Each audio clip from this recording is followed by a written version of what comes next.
Hi Kalyani. Hi Prashant. You can hear me, right? Yes, Jai Bhim. Jai Bhim. Chandraiah. I think Chandraiah can't hear us. Jai Bhim to everyone.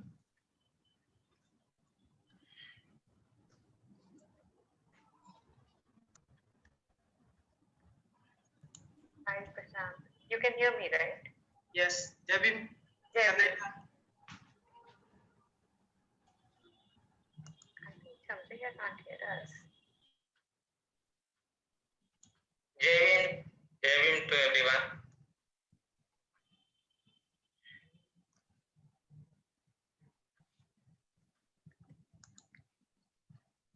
Hi Prashant.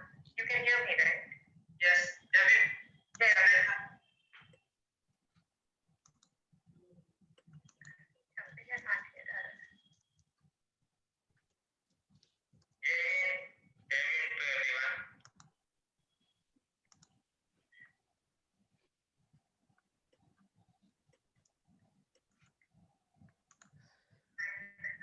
You can hear me, right? Yes, Jai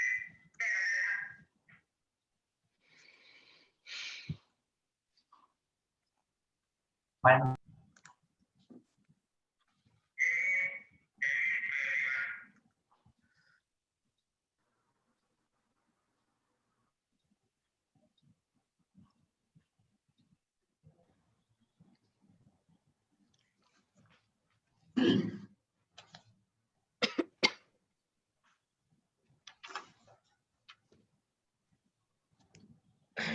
Okay, people are joining. So we will wait for. Yes.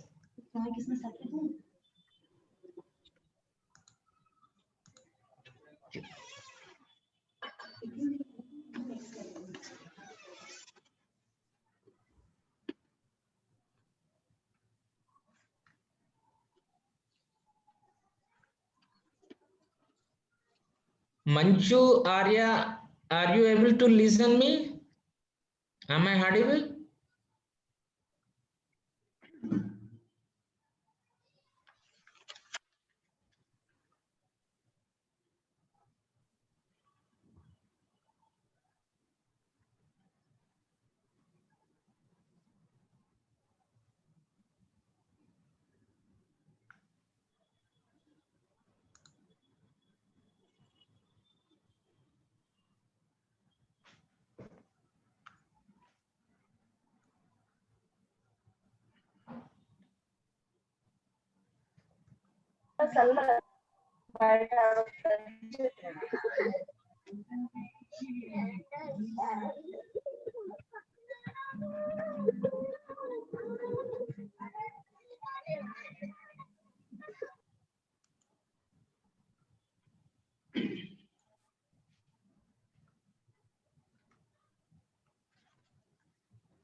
Prashant?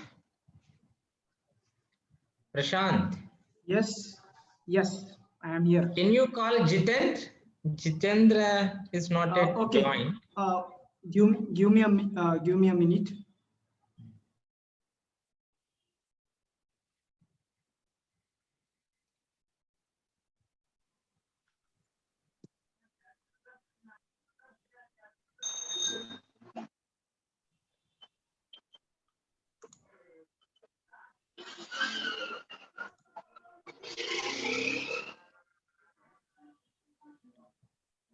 Hi, Rajesh.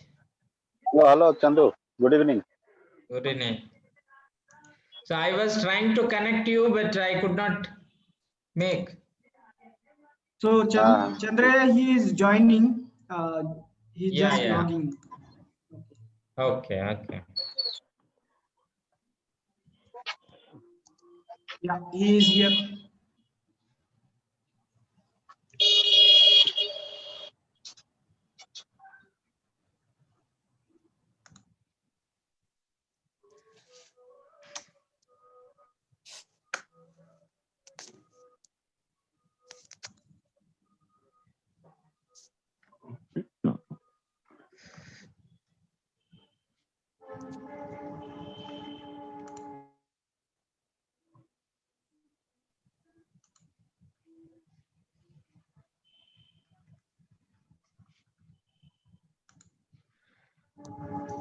Jitendra, are you able to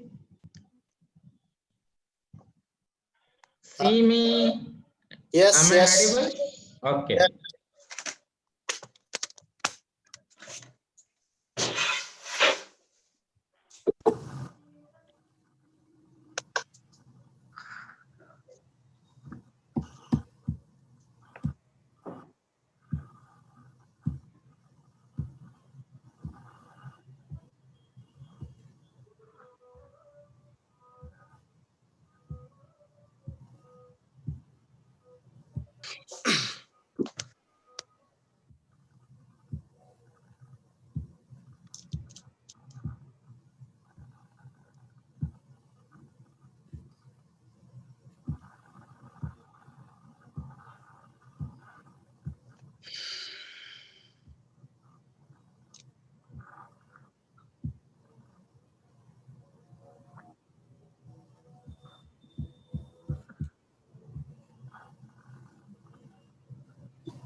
Chandraiah, you are on mute.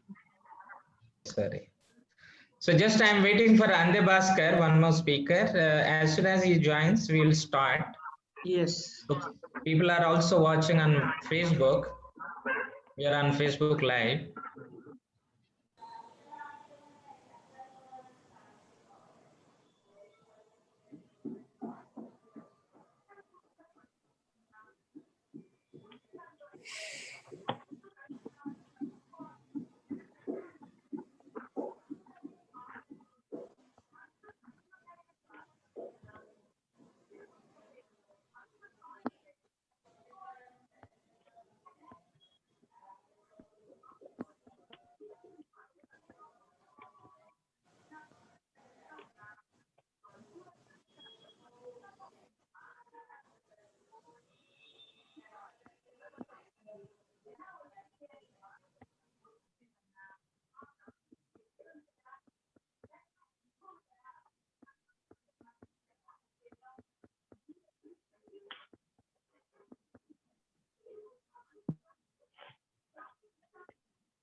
So Kalyani, are you there? Yeah, I can hear you and I'm there. Yeah. Jiten?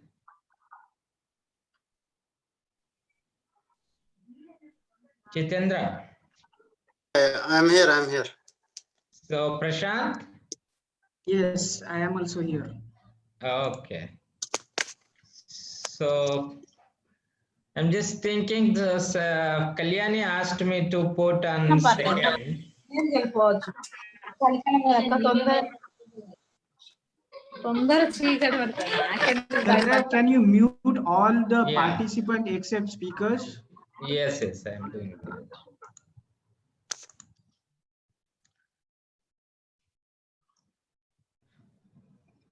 Okay, so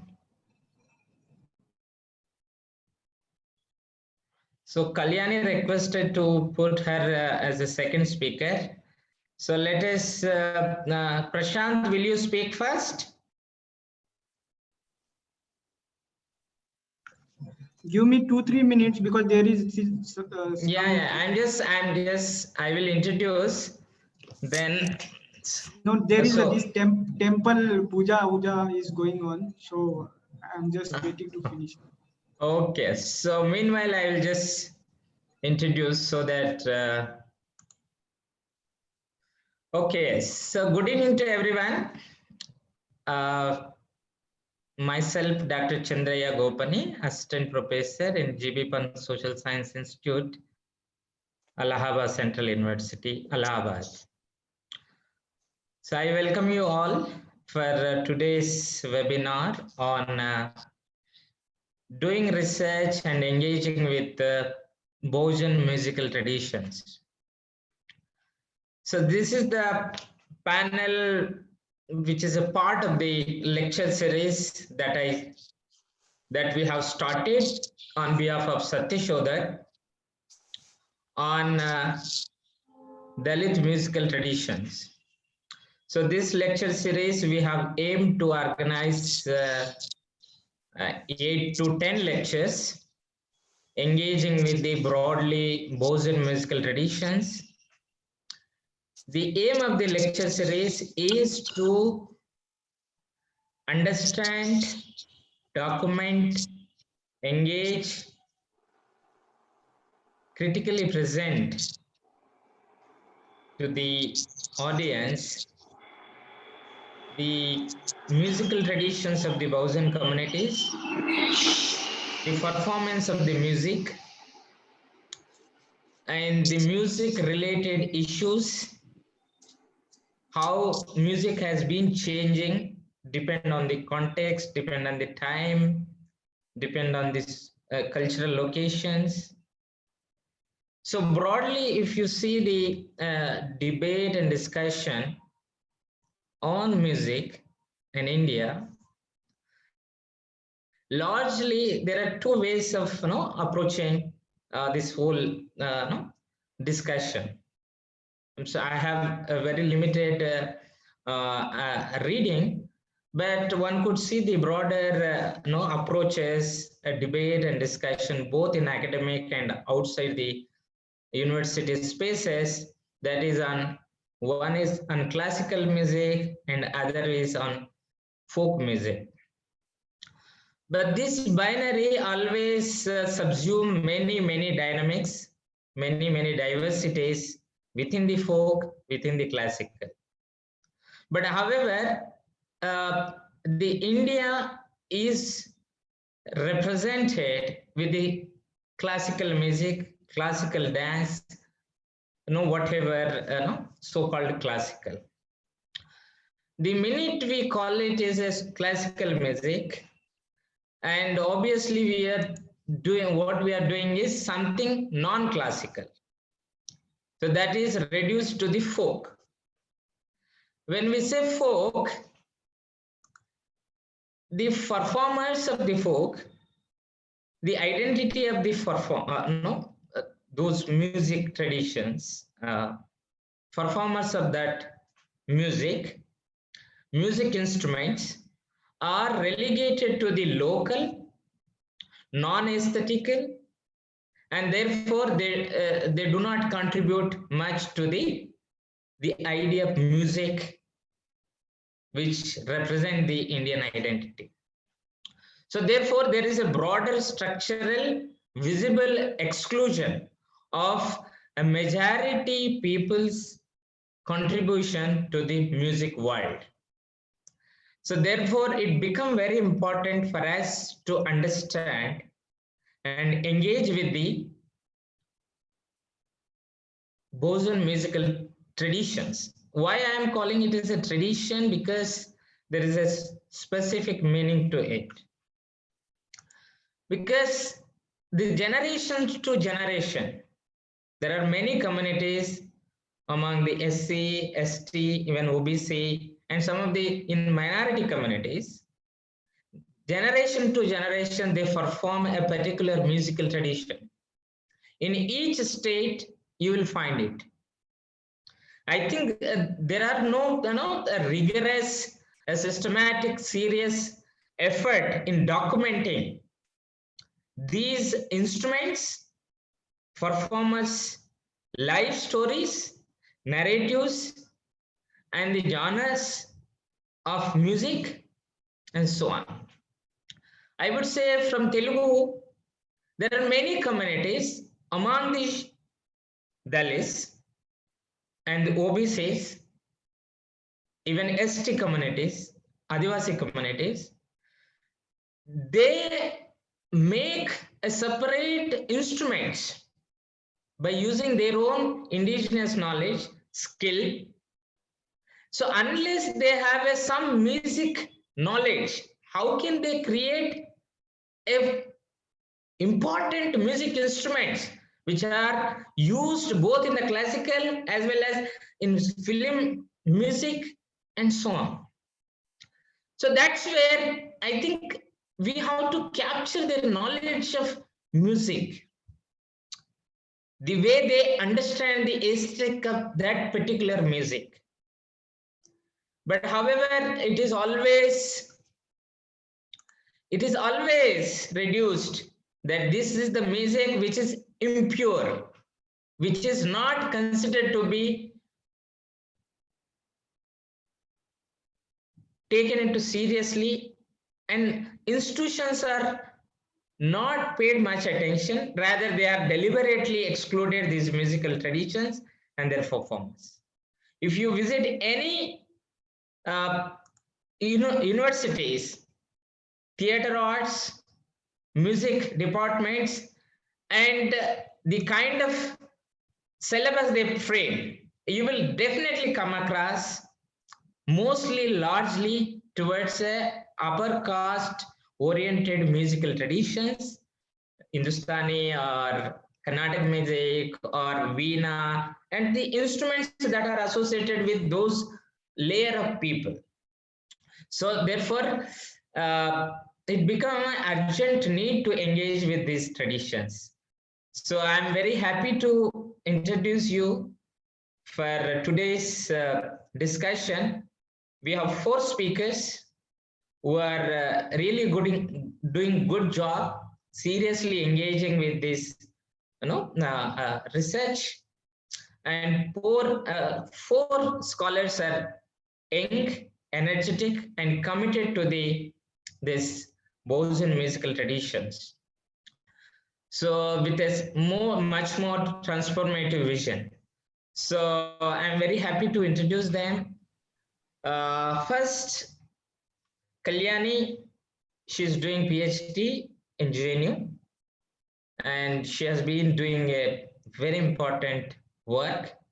She's keep writing both in academic journals and in popular media, and recently she also published 2 to 3 articles on Dalit music traditions, performances, and she's the one. She's attends national and international seminars. She's very active and she's scholarly committed to the theme that she's dealing. And we have Prashant Ingoli. She is doing PhD, is already submitted, is waiting for Viva. Is submitted PhD in IIT Gandhinagar, and he is keep writing, and recently also he published an article, and he also attends many international and national seminars and is very active, and one could see his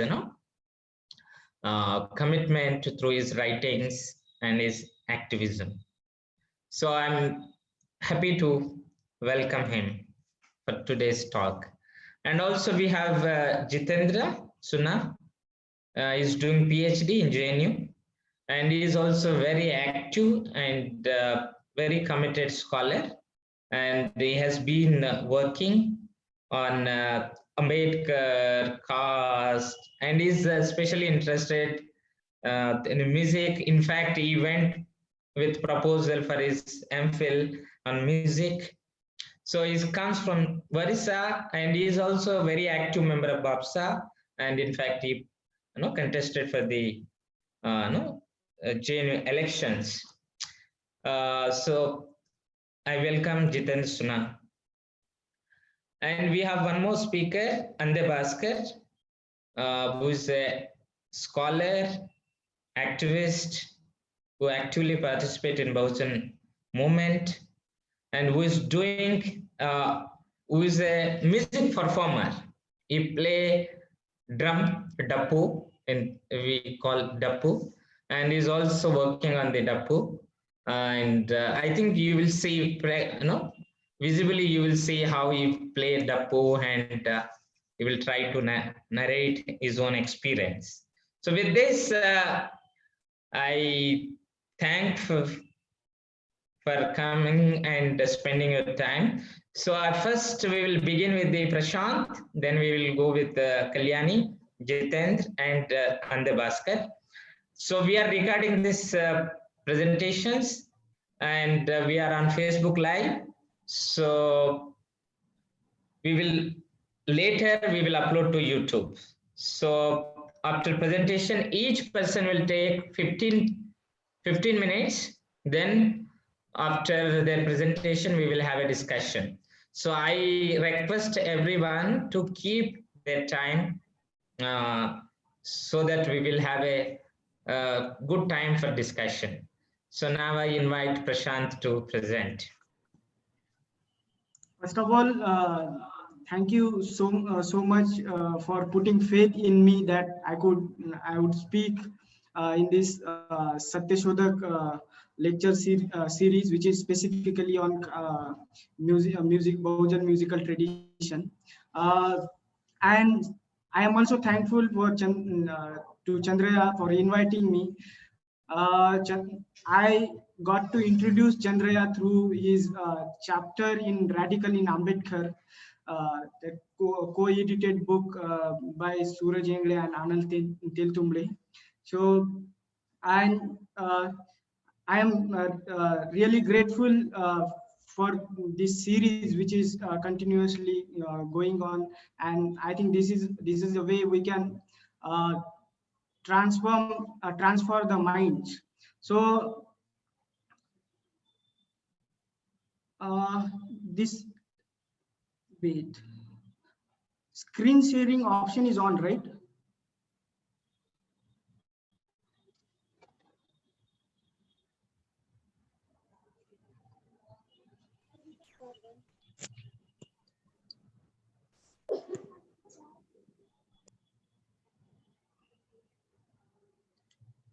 Chandra, can you just give me a permission to share my screen?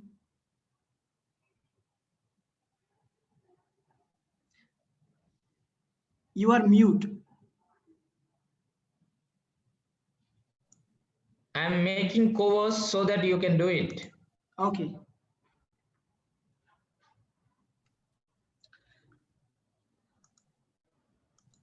Okay, do it. Yes. So here I go. So before I start this presentation, I would like to clear few things. I am not actually student who work on music or ethnomusicology per se, but as my anti-caste belonging, and as I am a student of cultural studies, I do write and speak on anti-caste musical tradition. Why I call it anti-caste? Because I don't want to specify anything at the moment. So that's why I call it as an anti-caste musical tradition. And tradition, we need to call it because and Chandraiah rightly pointed out why he is calling tradition, because unless and until we will not own the spaces and institutionalize something, it cannot be a tradition. So this is why anti-caste musical, and I will be specifically speaking in context to Maharashtra. Now, there are different facets of musical tradition in Maharashtra, but what I will do, I will try to draw a bigger picture of anti-caste musical tradition in Maharashtra rather than particularizing something. So what we see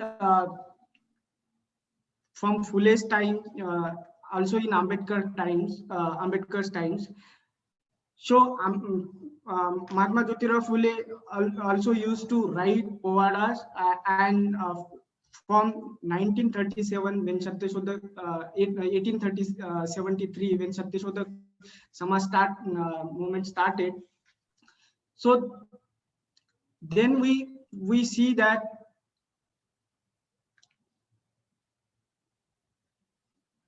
there was also a starting point of Satya Shodhak Jalsa. So and Satya Shodhak Jalsa used to sung by leaders of Satya Shodhak Samaj, and they used to have abangas, songs, poetry in Satya Shodhak Jalsas. So, and it was not caste specific that particular caste used to sing Satya Shodhak Jalsa. There were monks, there were mahars, there were chambars into that. So in a sense it was inclusive. And later on, when we see that when Baba Saheb Ambedkar came in picture in 1927, there was also a point when Ambedkari Jalsa started, and Bhimrao Kardak was I think was a pioneer of Ambedkari Jalsa. And on the screen we see that there is a saying in Maharashtra, like Bamnacha gari lihin, kunbya gari dan, mahara gari gan.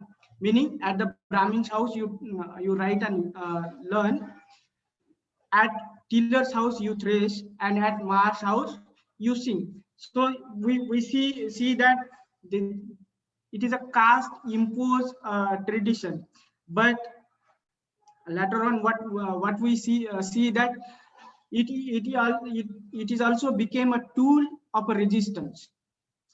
And in what way it became a tool of resistance?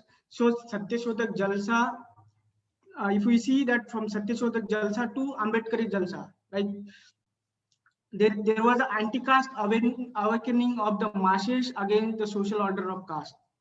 And in praising Bhimrao Kardak, Baba Saheb also said that in 1927, this was in praise of Bhimrao Kardak's Ambedkari Jalsa. I quote, what else I can add? The Jalsa has said all of it. 10 of my meetings and gatherings are equal to one Jalsa by Kardak and his troop. So we clearly see here that relevance of Ambedkari Jalsa in initiating a dialogue among the masses regarding awakening or creating a consciousness among the operation of the society. So, and later on, after Baba Saheb, we see that forms of Ambedkari Jalsa and Satya Shodhak Jalsa have changed. So we see that from 1960s onwards, when Dalit literature started to develop in Maharashtra, it was specifically about poetry, autobiographies, and there was also singing tradition called bhajan. So uh, through bhajans, and we see that these bhajans were not about just spirituality, but the spirituality was also related with liberty, equality, and fraternity. What uh, Baba Saheb Ambedkar's envisioned dream about society, and so this became a language of annihilating the language of operation. So later on, when new technology started to come, we see that there is a emergence of cassette culture. Now very few people have worked on it. Only I think two or three people or scholars as such, they have worked on it. One is Gopal Guru's 1997 book, uh, Dialectics of Cultural Politics in Maharashtra. Sharmila Rege's book called Against the Madness of Manu, and now Yogesh Maitreya, which has run a series on first post regarding Shairi and Ambedkari Jalsa. But in a larger way, if we see that in a context of cultural studies in India, this anti-caste musical tradition is completely absent. And why? Because there is an absence of anti-caste dialogue in Indian cultural studies, because it is specified in Gandhian spirituality and Nehruvian uh, socialist approach, and it is also borrowed from Birmingham Center for Cultural Studies, which was Marxist, and same influence we see in Indian cultural studies too, and that is why it remained absent in India, in Indian cultural studies. A friend of mine, he just awarded doctoral degree in Central University of Gujarat, Sudhakar Ingoli. He has done very good work on Ambedkari Jalsa, looking into the emergence and the current context of it. So what we see that cultural studies in Indian context specifically started to emerge in 1980s, when Journal of Art and Ideas started to publish, and it was very focus on about the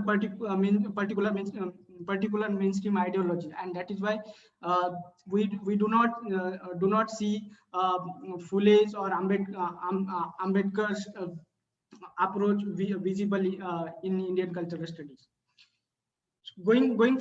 Further on it, so this anti-caste musical tradition also imagines uh, Begumpura through their bhajan songs. Now there is also fusion which is coming. So what I will do in next two videos, I will uh, show two clips, and these two clips shows a difference in a singing tradition itself in the context of Maharashtra. One is by Sambhaji Bhagat, and another video is by Kadubai Kharab. So I will start first with Sambhaji Bhagat, and then I will uh, go back to Kadubai.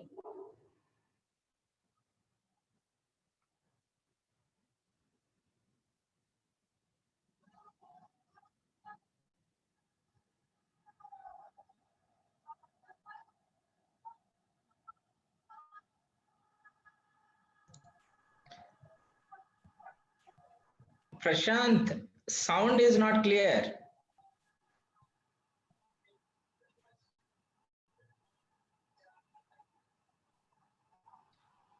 Prashant, check sound.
So next I will play a video by Kadubai Kharat. Actually, is a BBC interview.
Prashant, also check this video audio clear. I'm not able to hear you. Audio is not clear. Okay. Wait. Let me know if it is clear now. Both of your videos, we could not hear it. If it is What? possible, you can again restart and check it. Because we could not also hear check this video audio clear. Okay. Shall I play? Okay. Shall I play this video again? Yes, with clear audio. Okay.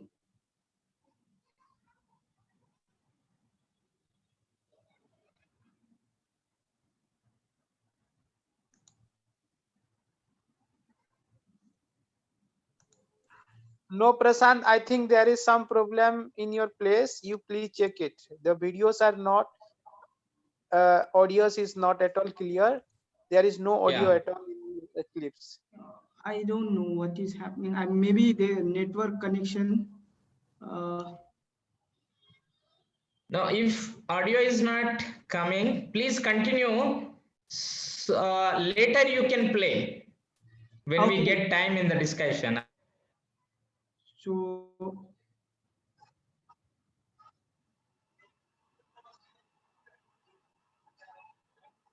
Otherwise.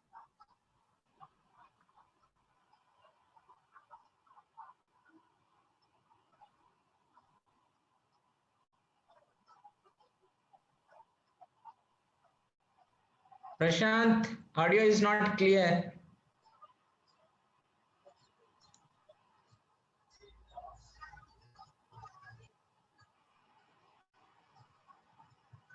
Prashant.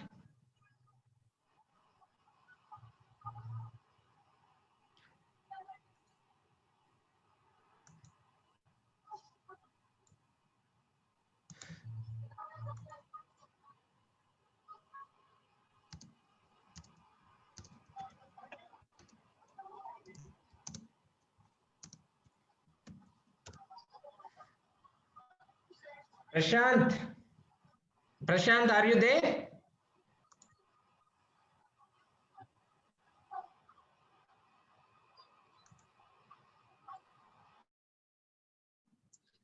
was it this audio clear? No, No, no. your audio are not at all clear. Better you go to your presentation. Okay. So maybe there is some technical glitch, that is why it is not audible. Yeah, But yeah. anyway, Yeah, please. so what these two videos which I played, one talks about a coming of popular form of singing tradition, and this is a fusion. If you this channel, YouTube channel called War Beat, actually was started in 2017 by Sambhaji Bhagat and his team. So and this song is from it called as a Blue Nation, and there is another song called Democracy. So what we see, that there is no spirituality, there is no otherworldly approach into that, but it is very much about society and uh, social values. Also talks about politics, but in a cultural manner, not in a not politics in an actual manner. So this is a way of doing cultural politics in different way. Now what we uh, if we come to Kadubai sings with Ektara, and this has been a tradition from Ambedkar, Baba Saheb Ambedkar's time onwards, that the way anti-caste message has been developed in Indian society. So these people singers uh, do not have any institutional backup of survival. They have survival on help of the society, and also sang a song for a society itself to develop the society based on liberty, equality, fraternity, uh, bringing massive humanitarian message of anti-caste tradition. And this is where consciousness is generated among uh, uh, the oppressed sections of the society. If we look at Gopal Guru's book 1997, which dialectics of cultural politics in Maharashtra, he argues that uh, political parties uh, and Dalit leaders have ignored this cultural singing tradition. So, and that is why it remain ignored. It is not mainstreamized in such a manner that other traditions have mainstreamized themselves. So it is now we see through social media and other anti-caste websites and channels. We see that this singing tradition is gaining visibility and popularity among the masses.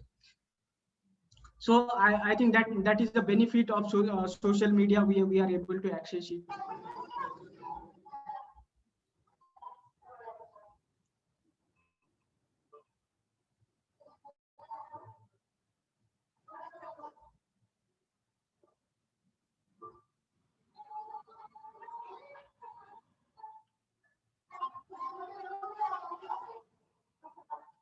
So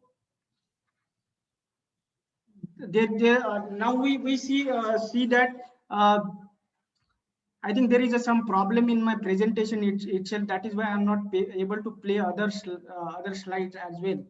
So anyway, what I will do, meanwhile, I'll try to uh, read.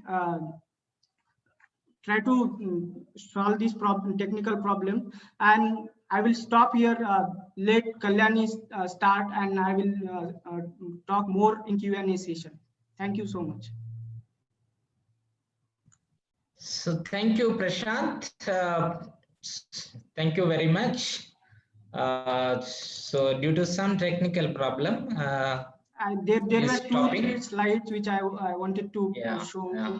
So you can discuss in question answer sessions. So thank you very much, Prashant, for no, you attempted to present how there was a great anti-caste musical tradition from Mahatma Jyotirao Phule period onwards. And if you go to the even before that, Tukaram and other Chokamela traditions also, there were different kind of musics, songs, and different kind of genres that were there. And some of the communities within Maharashtra, they continue to do that. And now we have a new phase of anti-caste musical traditions where they are trying to use modern technology, social media platforms in order to present themselves and bring those musical traditions to the larger audience with a content of social transformation. I think that's where from Pule to Ambedkar to post Ambedkarite musical traditions, there is a continuity in bringing those traditions. I think Maharashtra, because of Shahid's tradition, because if you see the Annabhav Sathe is one of the very important thinker, writer, and who produced enormous literature, who is really not known to the other than Maharashtra states. I think there is a need to understand Annabhav Sathe is Shahid's. I think he is well-known figure. His contribution to the the it's a kind of communist Ambedkarite tradition also will be, and later on there are many now. So what Prashant was presented, two videos clearly shows no, they are reinventing Ambedkarite musical traditions for the larger audience. And also there is a Buddhist tradition of musical traditions. I mean, young people now with new bands, they are emerging and presenting with a Buddhist orientation. So one could see Ambedkarite orientation of musics and the Shahis, and other side Buddhist orientation of musical traditions and so on. So it's really important context for us to understand the dynamics of Ambedkarite anti-caste musical traditions. With this, I invite Kalyani to present. Hello, am I audible? Yes. Yeah.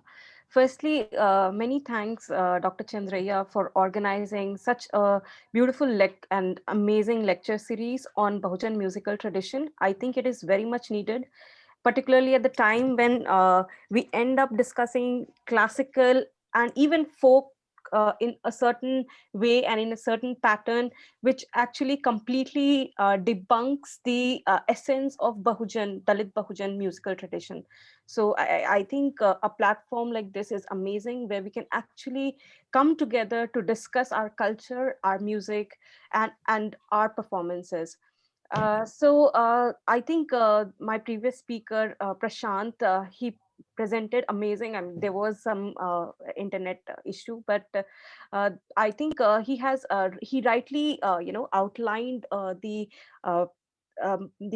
tradition of music, particularly in Maharashtra. And I think it's a very good point to begin with, because the musical traditions in Maharashtra were very important, significant, and it has continued with new with a constant new ways of reforming and reimagining the musical traditions.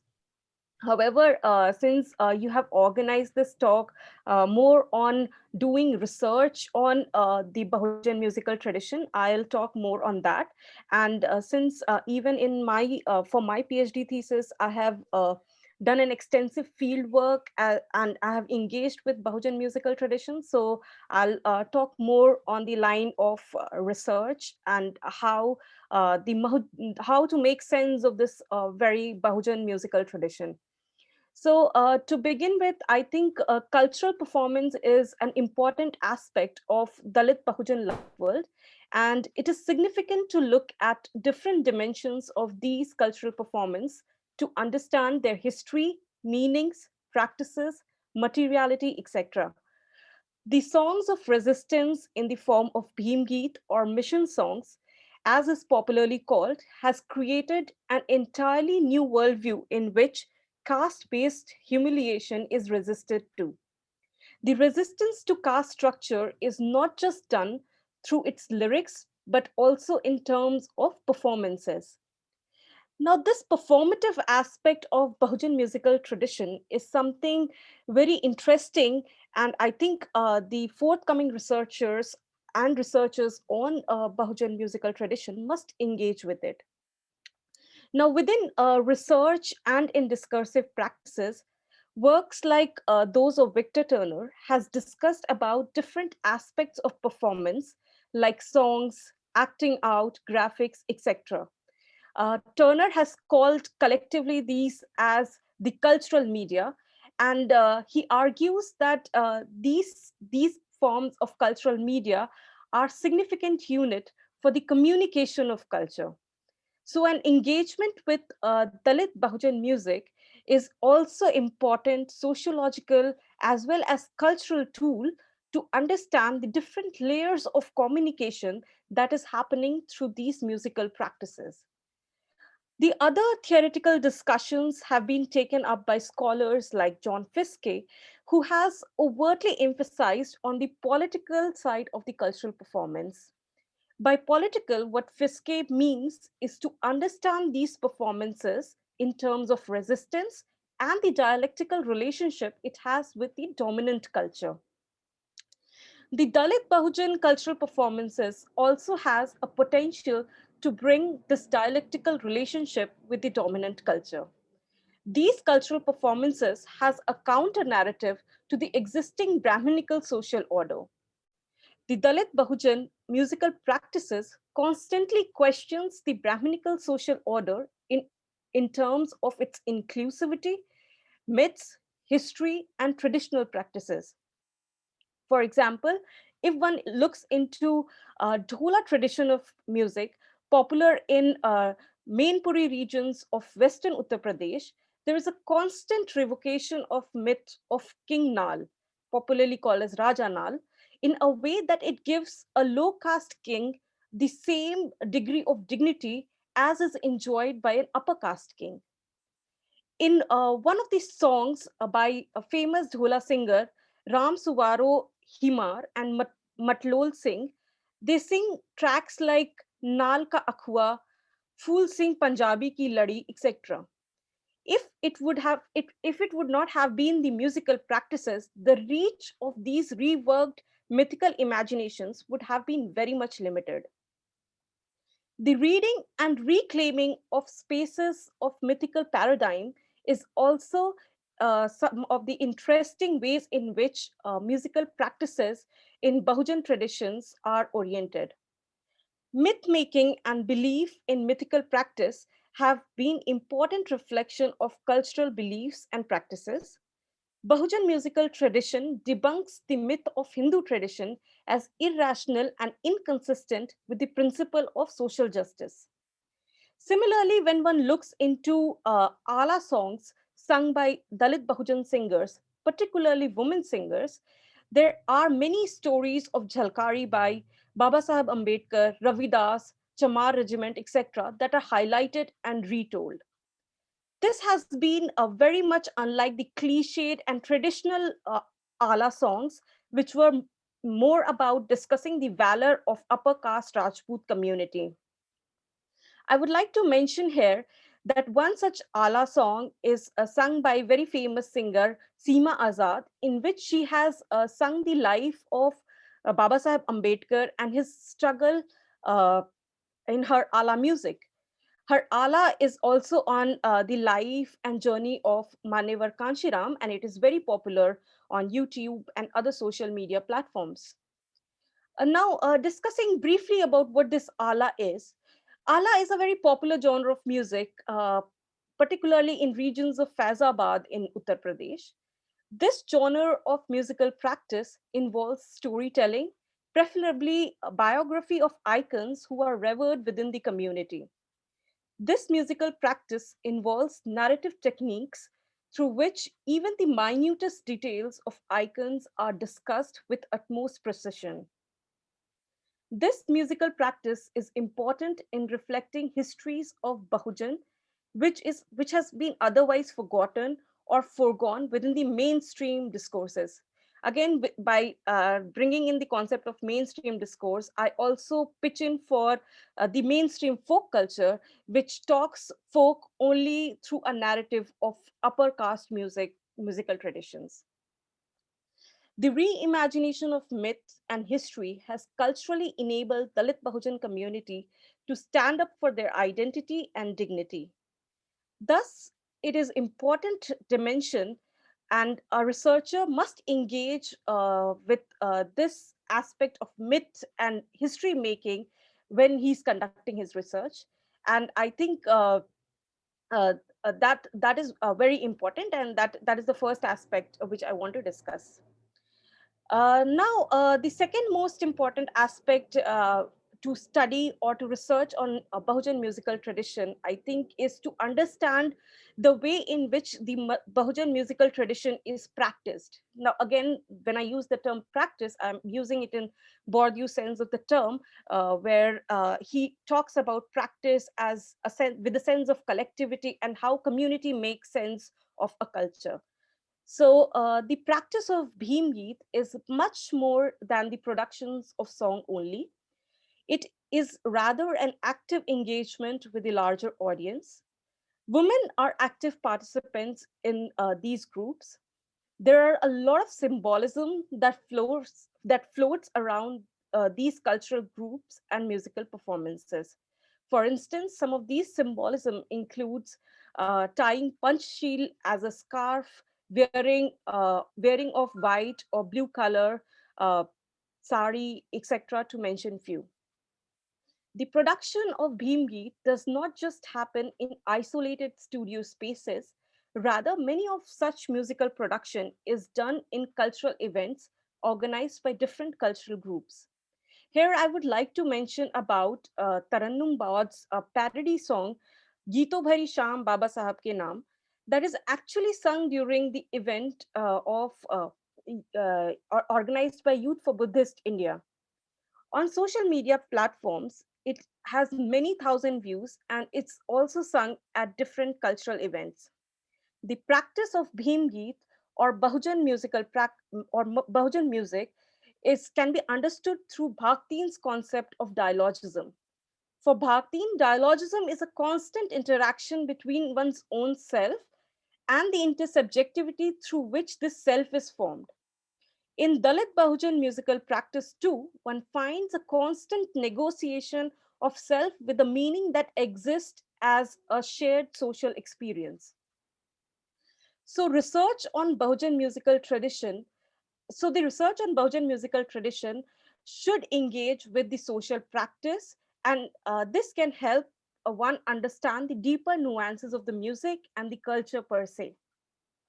Understanding dialogism of Bahujan musical practice can help one to understand the meanings of this music in terms of their everyday lived experience. The third important aspect that a researcher must keep in mind is the methodology through which she is trying to understand Bahujan musical practice and traditions. Within the discourse of music, there have been different approaches to understand music and to make sense of it. For instance, the ethnomusicologists have traditionally understood music by understanding musical notes, its structure, lyrical structure, etc. With the anthropological shift, particularly with the writings of Alan P. Merriam, the social of the music has been foregrounded. It is interesting to mention here that this anthropological shift in understanding music happened at the time when US was witnessing civil rights movement against racism. The songs like We Shall Overcome became anthem for rights and dignity for Blacks in America. Thus, the social of music is important component that a researcher must look into besides understanding it in terms of pure aesthetics. Even to methodologically engage with Bahujan music, the researcher must know the social context in which such music has emerged. For my research, I found ethnography as a very powerful methodological tool to understand Bahujan music. Ethnography as a method not only allowed me to understand Bahujan music per se, but it also helped me to connect with the singers and performers. The social in Bahujan music is so intrinsic that one will lose understanding of musical practice if one does not engage with these performers. For my research, ethnography was a powerful methodological tool to understand everyday lived experience, particularly of the Dalit Bahujan women artists and singers. It allowed me to understand their world of experience that was the microcosm of the larger social change that was happening through their Bahujan music. Their narrative became the powerful tool to capture the totality of reality of caste and the resistance that is emerging. Now, the last aspect that I want to discuss is to research on Bahujan musical practice is that there is a need to organize and thread together different musical tradition, different Bahujan musical tradition. We need more such musical traditions of folk to become part of the known. There is a need to archive these musical practices so that the research on Bahujan musical tradition and practice becomes a viable option for future researchers. It would be interesting to mention here the work of Susan Wardley, for instance, who has actually archived folklore of Bahujan music like Dhola music with Smithsonian Museum, Washington, D.C. Such archives not only allows one to understand the music, but it also foregrounds and it also it also builds up on the oral traditions. Further, Bahujan music as research area needs critical engagement with conceptual categories like social movement, counterpublics, identity, assertion, self, and everyday. At the production side of the Bahujan musical tradition, there is a need to ensure that the anti-caste social consciousness as propounded by Baba Saheb or Manevar Kanshiram is understood by people in letter and spirit. And as Chandraiah was saying in the beginning, and even reiterated by Prashant later, was about the pedagogy of these Bahujan musical practices. So we see when we talk about a Bahujan musical tradition, we only talk in terms of performing or its existence within the cultural space. There is a need to institutionalize or there is a need to involve and engage with these musical practices even within pedagogy. And there can be for instance, sociology of music talking about Bahujan musical traditions. So I think with a more critical and with a more in-depth engagement with Bahujan musical tradition, not only we can promote for an anti-caste discourse, but it will also enhance the way in which the culture is archetypically or traditionally understood as. So that was my brief presentation. Thank you so much. Jai Bhim. Thank you, Kalyani. So it was really, really very structured and with a more deep analysis with the combination of both theoretical insights with the fieldwork experience.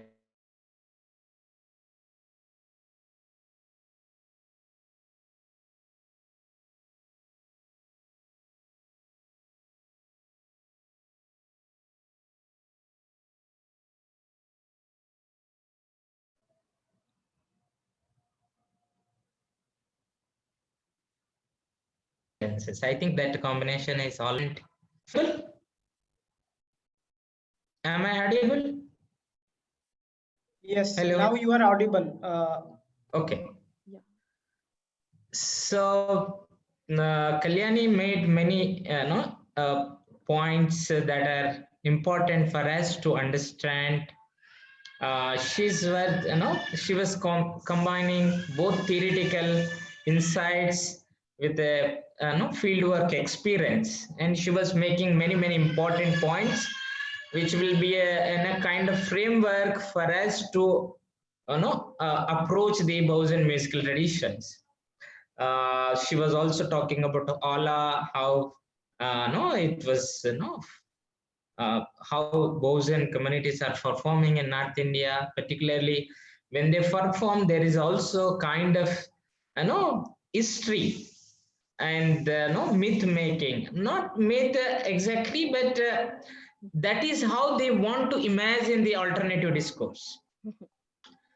It is a kind of symbols that they imagine to counter and realize their own self, liberative self.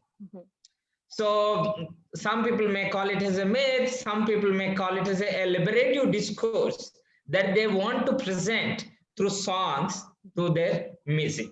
So that's where they invoke history, they invoke symbols, they invoke, they make their community heroes.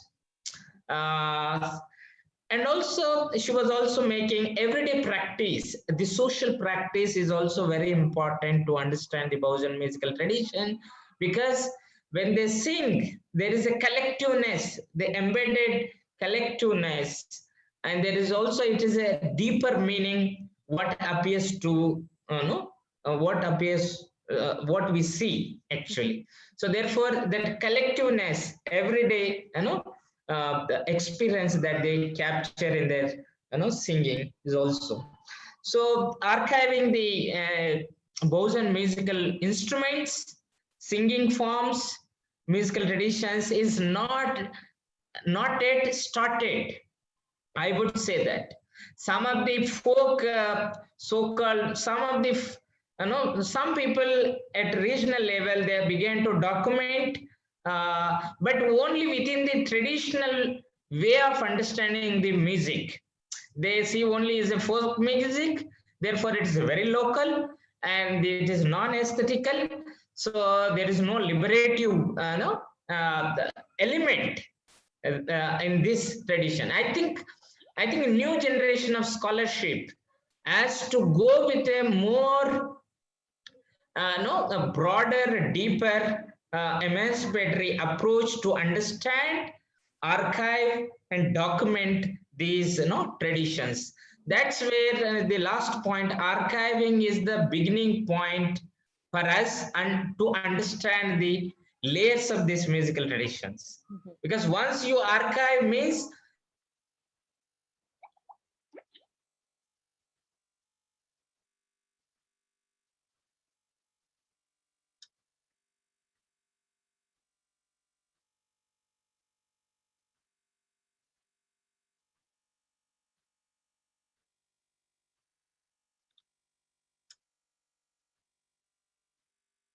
you will archive the instruments, you also archive the research institutions and the autonomous bodies that are established by the state government, central government. I think completely failed to understand and document these musical traditions, and that's where our new generation of scholars has to engage. There is a need of network of scholars who are committed to this cause. So thank you, Kalyani, for this wonderful presentation. Now I call upon Jitendra Suna. Thank you, Dr. Chandraiah Gopani, for inviting me to speak on Bahujan musical tradition.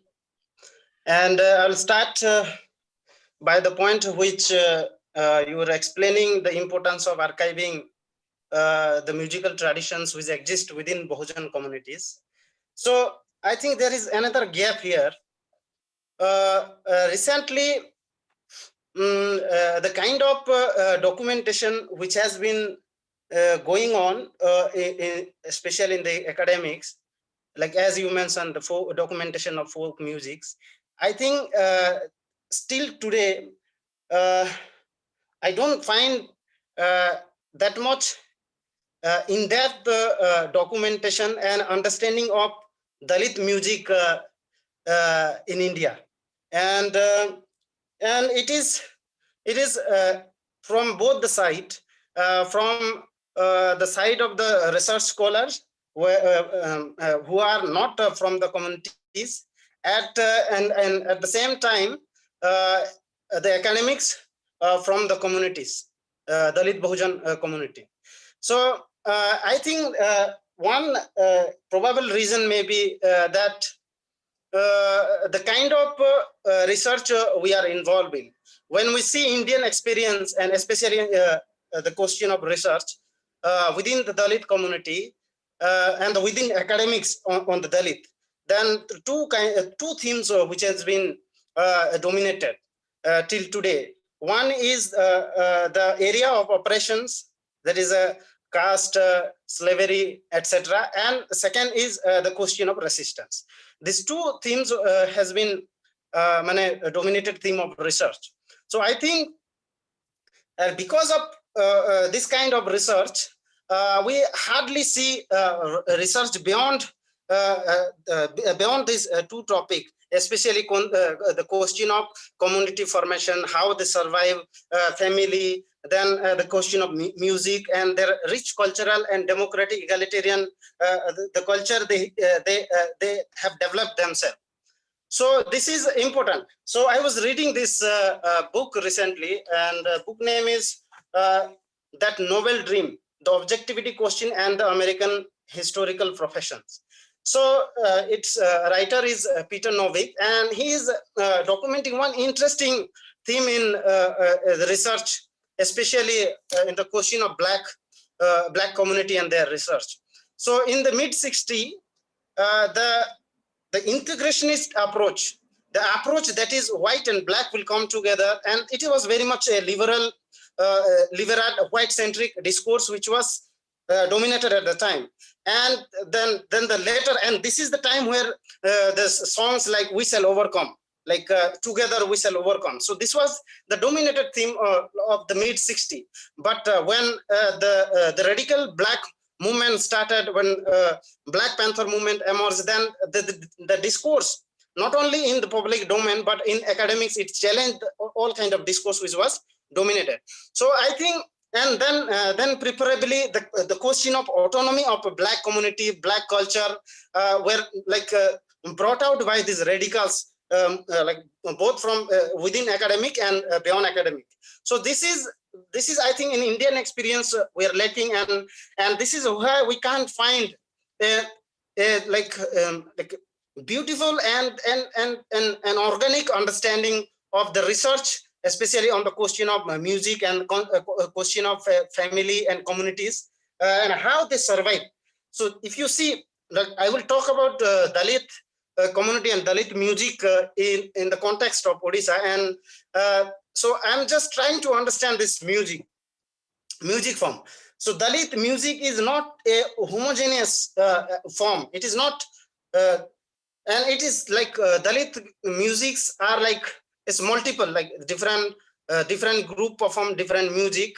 But Dalit, there are very much like in the context of Odisha, it's a Dom Boja. Like I would like to speak on the question of like this Dalit music with particular example of Dom Boja or Gonda Boja with specificity to Western Odisha. So before that, I would like to give some ideas about different kind of Dalit music which exist in mostly western and southern part of Odisha. So this is Dom Baja is the music.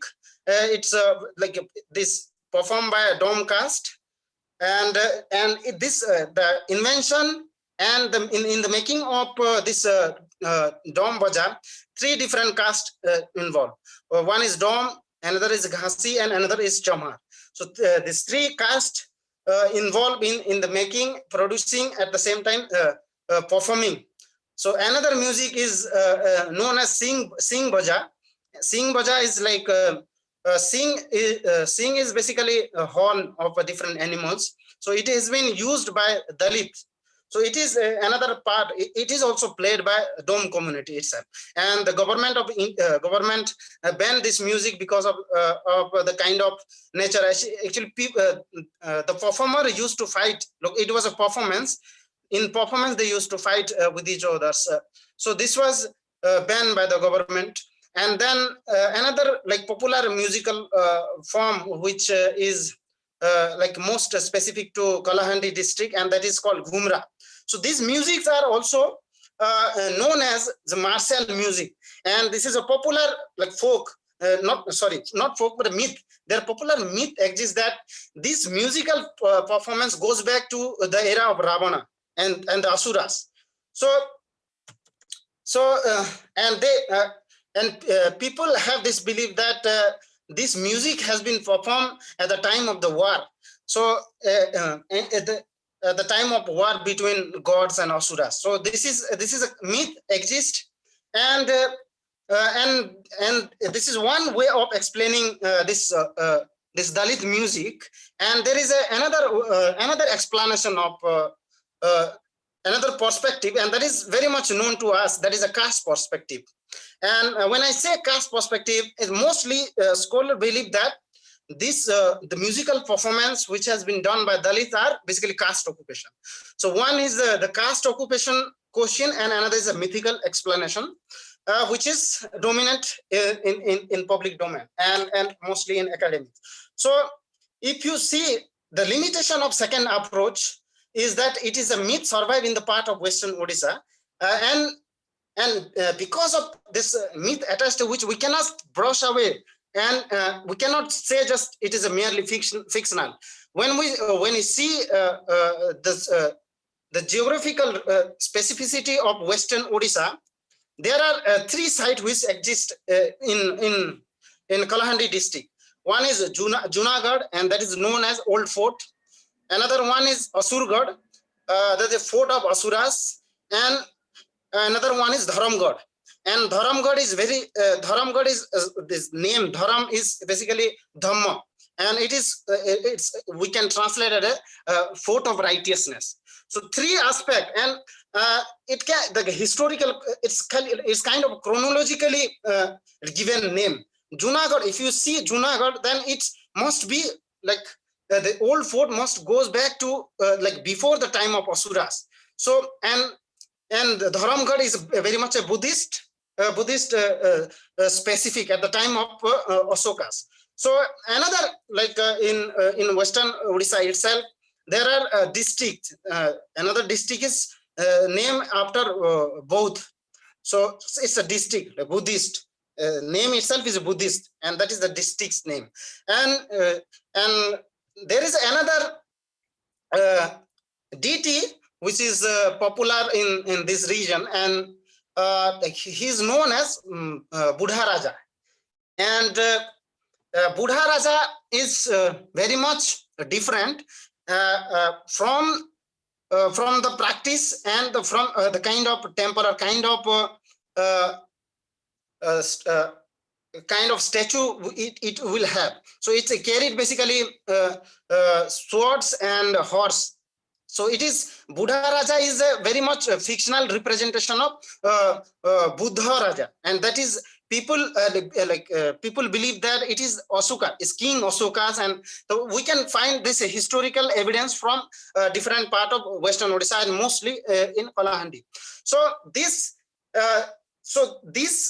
documentation and this kind of evidence give us some kind of support that this two kind of explanation which I have given. One is a caste explanation of origin of Dalit music, and another is a mythical explanation. So mythical explanation is much more stronger with the existing historical sites we have. So we can see. So another one important point I would like to share is that the lack of in-depth nature of research in among us basically. So because of the dominance of the research theme, oppression and accession, we hardly see beyond these two themes. That as Ambedkar, when Ambedkar was documenting history, he was not only documenting the slavery and the nature of oppression we had, but also he had documented the kind of glorious history Sudra Ati Sudra community had in this country. And that's what, when he has documented the question of Ashokan Empire, then Dalit were Buddhist, and that part we are missing right now. And he also bring this aspect of Bhima Koregaon and all.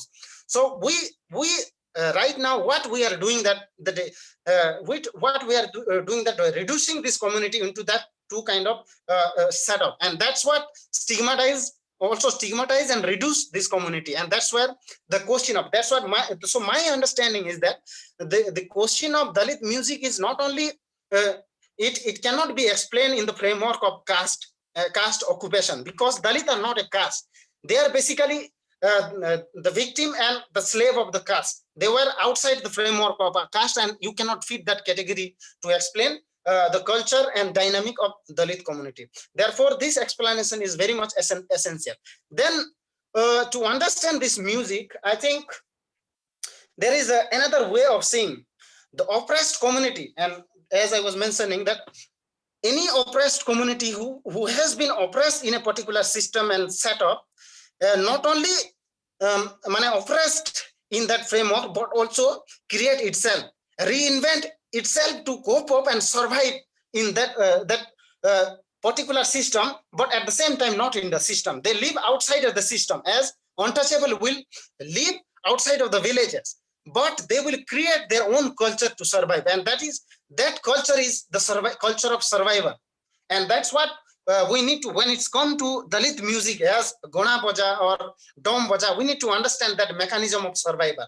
And the caste, what caste does to the people is that it cannot dehumanize any human, but what it does is it's destroy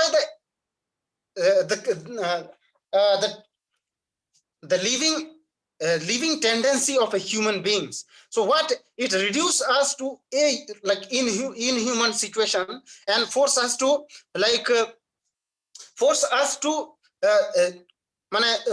exclude ourselves from the all arena. But oppressed, that is the logic of the oppressed community, is that it create itself and reinvent itself. And that is where this Gonda Baja and this popular belief is that when Gona Baja they perform Gona music in some death ceremony, or even in marriages, people used to believe that it's the kind of pain it represent. So through music, it's not only represent accession, but also it represent and express the accession and pain which this community carry forward through the history, through the different time and frame. And that's what we need to understand. And another, I think another point I would like to bring is that the scientificity of this development of Dalit music.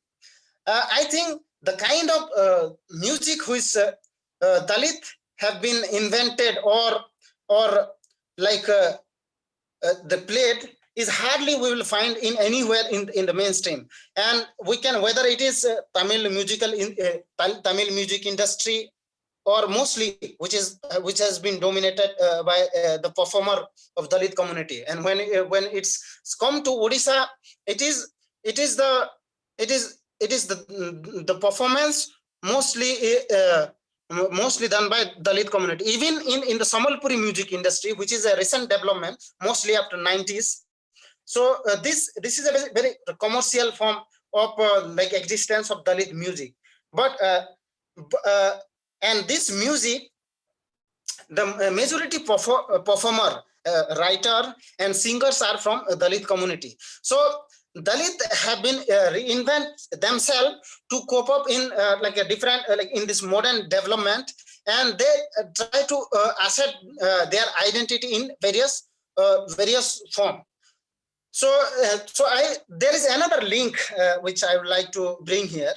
So the performance Dalit not only perform in the place of in the marriage ceremony and that, but also this performance not only in the place of Hindus but also Adivasi. So there is a cultural link between Dalit and Adivasi community within Odisha. Though there are the caste practice which exist, and some in some part Adivasi practice untouchability, but there is a strong cultural root within this community, and that is a Dalit music which played a dominant role in bringing this two community together. And Dalit, without Dalit music, there cannot be any performance, whether in any Adivasi villages or community. So there is a link between these two community. So I would like to speak now on this question of Dalit music and the recent development, that is Sambalpuri music. I think Sambalpuri music is extension and development of Dalit music in Odisha, and that should be clear. When I say Dalit music, so there can be different explanation why it is not Dalit music and Sambalpuri music. So a dom baja instrument, which is dol, nisan, tasa, gudka, etc., are the main component of Sambalpuri music industry, and this has been dominantly used by all. And recent development and mostly 90s and in neoliberal economy, and the traditional musical like performers, those who used to perform traditionally, they have been displaced and excluded from this musical performance. So and due to the recent pandemics, and there are demands which has been raised by Dalit community in Odisha that they're not able to perform in due to pandemic, and they need financial support. So in 90s, when this cultural and social and economic changes, there is an interesting document, and document is known as Bhuka, or we can loosely translate it as a hungry or a hunger. So in that document, in that documentations, director has like documented that how Dalit community have been displaced, and those community who are powerfully strong are like taking over the Dalit music. And this now due to this development and also like this marriage market, now this also played important role. Due to this marriage market, this the price of this music become like is high right now. So various community, various upper caste community, now they are owning different band. Then Dulduli is a distortion version of Dalit, that's Dom Baja. So they are like now taking over. So, and this is also like because there is no there is no sense of community when it's come to Odisha. Now difference between Maharashtra and UP is that in UP and Maharashtra there is a strong Dalit movement which has been there it's been like decades or century. But in Odisha it is though there are Dalit movement known as but it is very much cultural. So there was no strong sense of community, which right now which is existing. But yeah, so I was explaining why Sambalpuri music and not Dalit music. So I think the part of the reason is that it is a kind of a strategy to dislocate Dalit from their own invention of music and giving it a name of upper caste sense. When they give Sambalpuri music or some kind of regional identity, mostly this regional identity is composed by the upper caste and not included, and Dalit Adivasi are excluded from this the regional formation. So in that sense, it's a systematic attempt of erasing Dalit legacy and basically erasing their name. And second is, there is a second explanation is that Dalit, due to the lack of Dalit movement, there is a lack of Dalit dignity and Dalit life. So it is also one of the important aspect. And when we see Dalit movement also, Dalit movement also largely when it's Dalit movement, when we see Maharashtrian style Dalit movement, so it is basically failed to include this cultural terrain within the movement, and therefore majority people get excluded. When it's come to culture, Buddhism get very much attached, but when this regional formation or this Dalit community, their culture, so basically side aside, and that is important reason we need to even if we need to bring that cultural aspect and that Buddhist legacy which exists within the Dalit community to broaden our movement itself. So yeah, so since I was telling that Sambalpuri music industry is the writer, performer, singers are dominated by Dalit itself, Dalit, Adivasi mostly, and OBC, few OBCs. So this the representation question is very interesting to do research on Sambalpuri music industry, because of the kind of representation it represent the kind of caste, class, and gender representation which it represent. So I can give, like, there are various songs which represent bonded labor. So here, like, mostly when it's come to bonded labor, we think it as a like agency less like human or a person, but different there are different songs. Like I can go on name bonded labor. The title of the songs itself is bonded labor, rickshaw-wala, sogodo gadi, bullock cart. Then this all kind of the nature of the caste and class representation is very, and that is when we compare to the so-called mainstream like movie industry, like Bollywood or any other woods, then even Odia, so it is hardly represented. And when we see the regional variations such as Bhojpuri and then Samalpuri, then Tamil. So in this industry, we can like have this democratic representation of the community. And another like I will not go deep into this, but there is another aspect of representation which hardly we have seen, and the representation of the trans the community. And like any other industry, it hardly I do not know how like their representation within the industry, and I hardly find any representation. But the representation of trans lives is very much dominant theme of Samalpuri like music industry. And like I was following this Tamil some movies and all, and also like they also like represent this aspect. And I when it's come to North Indian like movies industry and other like a platform, then it's very hardly you will find. So, and that is why like regional, that's why GLOC has like pointed out in one of his research, I think in his book Nation Without a Nation, that when we see and study caste, we shouldn't study caste as a like pan-Indian phenomena, and we must see the regional variation and how it exists, and that is important like here to understand the various cultural the various culture of Dalit Adivasi community. And that's how we can, I think we can that's how we can document and understand like more like in-depth like understanding of Dalit lives and their culture. So these are like some of the important like point.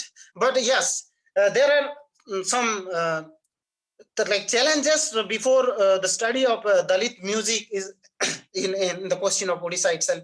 I will speak is that we have like historically, if I speak as a student of history, then you will hardly find any historical documentation or archival document involved in Dalit music. And yes, like the colonial anthropologists and administrators have documented this aspect of Dalit lives, but it is hardly we will have any kind of historical document which goes back to the time of time of a Buddhist era. So, and I think the sociological and anthropological, or what Kalyani said, the ethnographic importance is much more higher here. But it is like anthropological ethnographic study, we must be careful, or otherwise it can lead to us to nowhere. So therefore, I think we must go beyond these two dominant theme which has been dominating in the question of research in Dalit lives, and that is the question of oppression and accession. And we must try to develop this methodological understanding to capture other reality of Dalit lives. I think I would stop here. We can have a discussion. Yeah, thank you. Thank you, Jitendra Suna, for your really good, insightful presentation. Jitendra was bringing some of the insights from Orissa, how Dalits perform music in Orissa, what are the regional variation, and how the nature of music has been changing because of commercialization or regionalization that upper caste trying to do it. So some of the points that Jitendra was bringing for our attention are important. One, there is nothing like homogeneous Bahujan musical tradition or Dalit musical traditions throughout India. So therefore, his emphasis is there are regional variations. So each region within every state, there are different regions. Each region, it has its own specificity. Therefore, Dalits who perform the music within that regional specificity, we have to understand. So that's where second point also he was making, that to make any instruments that are made by the Dalits, one or more than two communities, three communities involved in making one particular music instrument or one musical tradition. So therefore, community of the people involved in creating the musical traditions and the musical instruments, family of musical instruments. Therefore, we have to see that collective effort through which they produce the musical traditions. And he also brought the experience of Gana Baja and Dum Baja, how they are involved with the several musical instruments. He also made a point that we have to see that we have to go beyond this two approaches. One is resistance approach and another is oppressive approach, and we have to see communities in its own glorious past, how communities imagine themselves, how they link with the histories, with their past, in reinventing themselves through music, through culture, through different identities.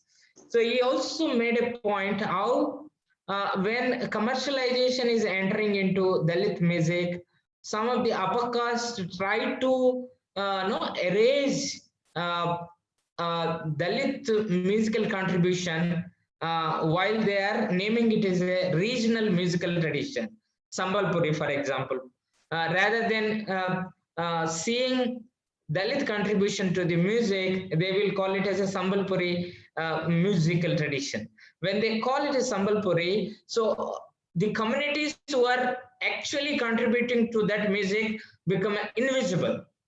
So upper caste, they have their own way of misinterpreting or erasing these communities. He also made a point that how culturally Adivasi community, Dalit communities have a strong cultural relationship in exchanging the music and collaborating in producing some of the musical traditions. So I think that's where some of the points really help us to understand the Bahujan musical traditions. With this, I call upon Ande Bhaskar to present his presentation. Bhaskar. Hello. Yes. Vinabadutunda? Yes, 1 minute.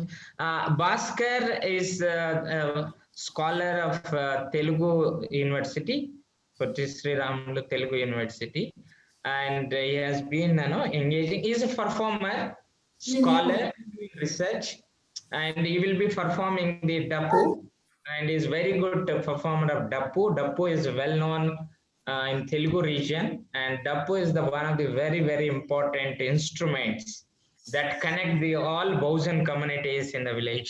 So he will be speaking in Telugu, but I will translate. But you will definitely understand his performance. Through that, you will understand his work. Okay thank you Chandranna, మంచి అవకాశం నాకు కల్పించినందుకు special thank you మీకు. జై భీమ్ అన్న.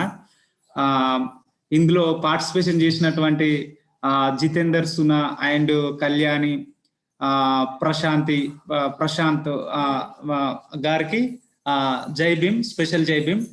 అయితే నేను కొంచెం ఒక 2 నిమిషాలు మాట్లాడి నేను నా పర్ఫార్మెన్స్ స్టార్ట్ చేస్తాను.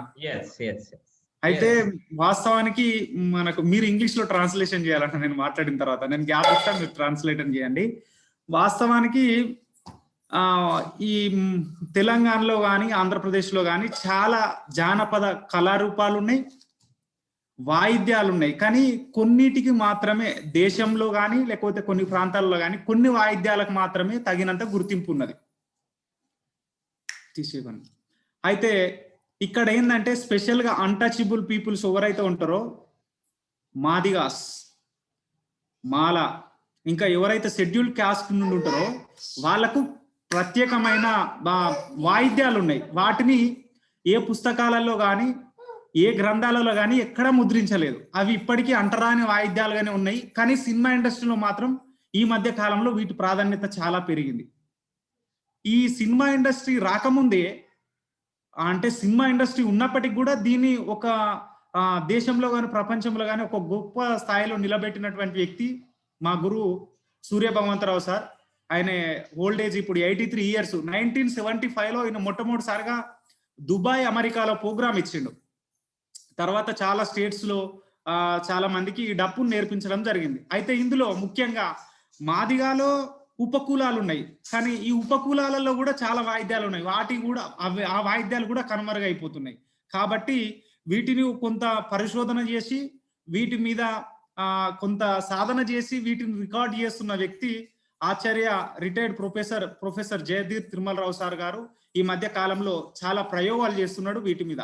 అంతకుముందు వీటి మీద తెలుగు యూనివర్సిటీ నుండి, వరంగల్ జానపద గిరిజన పీఠం నుండి ఆచార్య భట్టు రమేష్ సారు, గడ్డం వెంకన్న వీళ్ళ నేతృత్వంలో కూడా ఫీల్డ్ వర్క్ వెళ్ళి ఈ వాయిద్యాల కోసం సేకరించడం జరిగింది.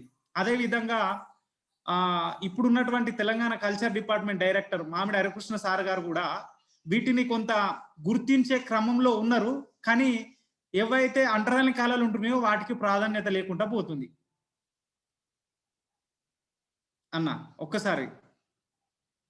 So Bhaskar is began to say that it is so it is really good to meet everyone, and he also said that thankful to the co-presenters.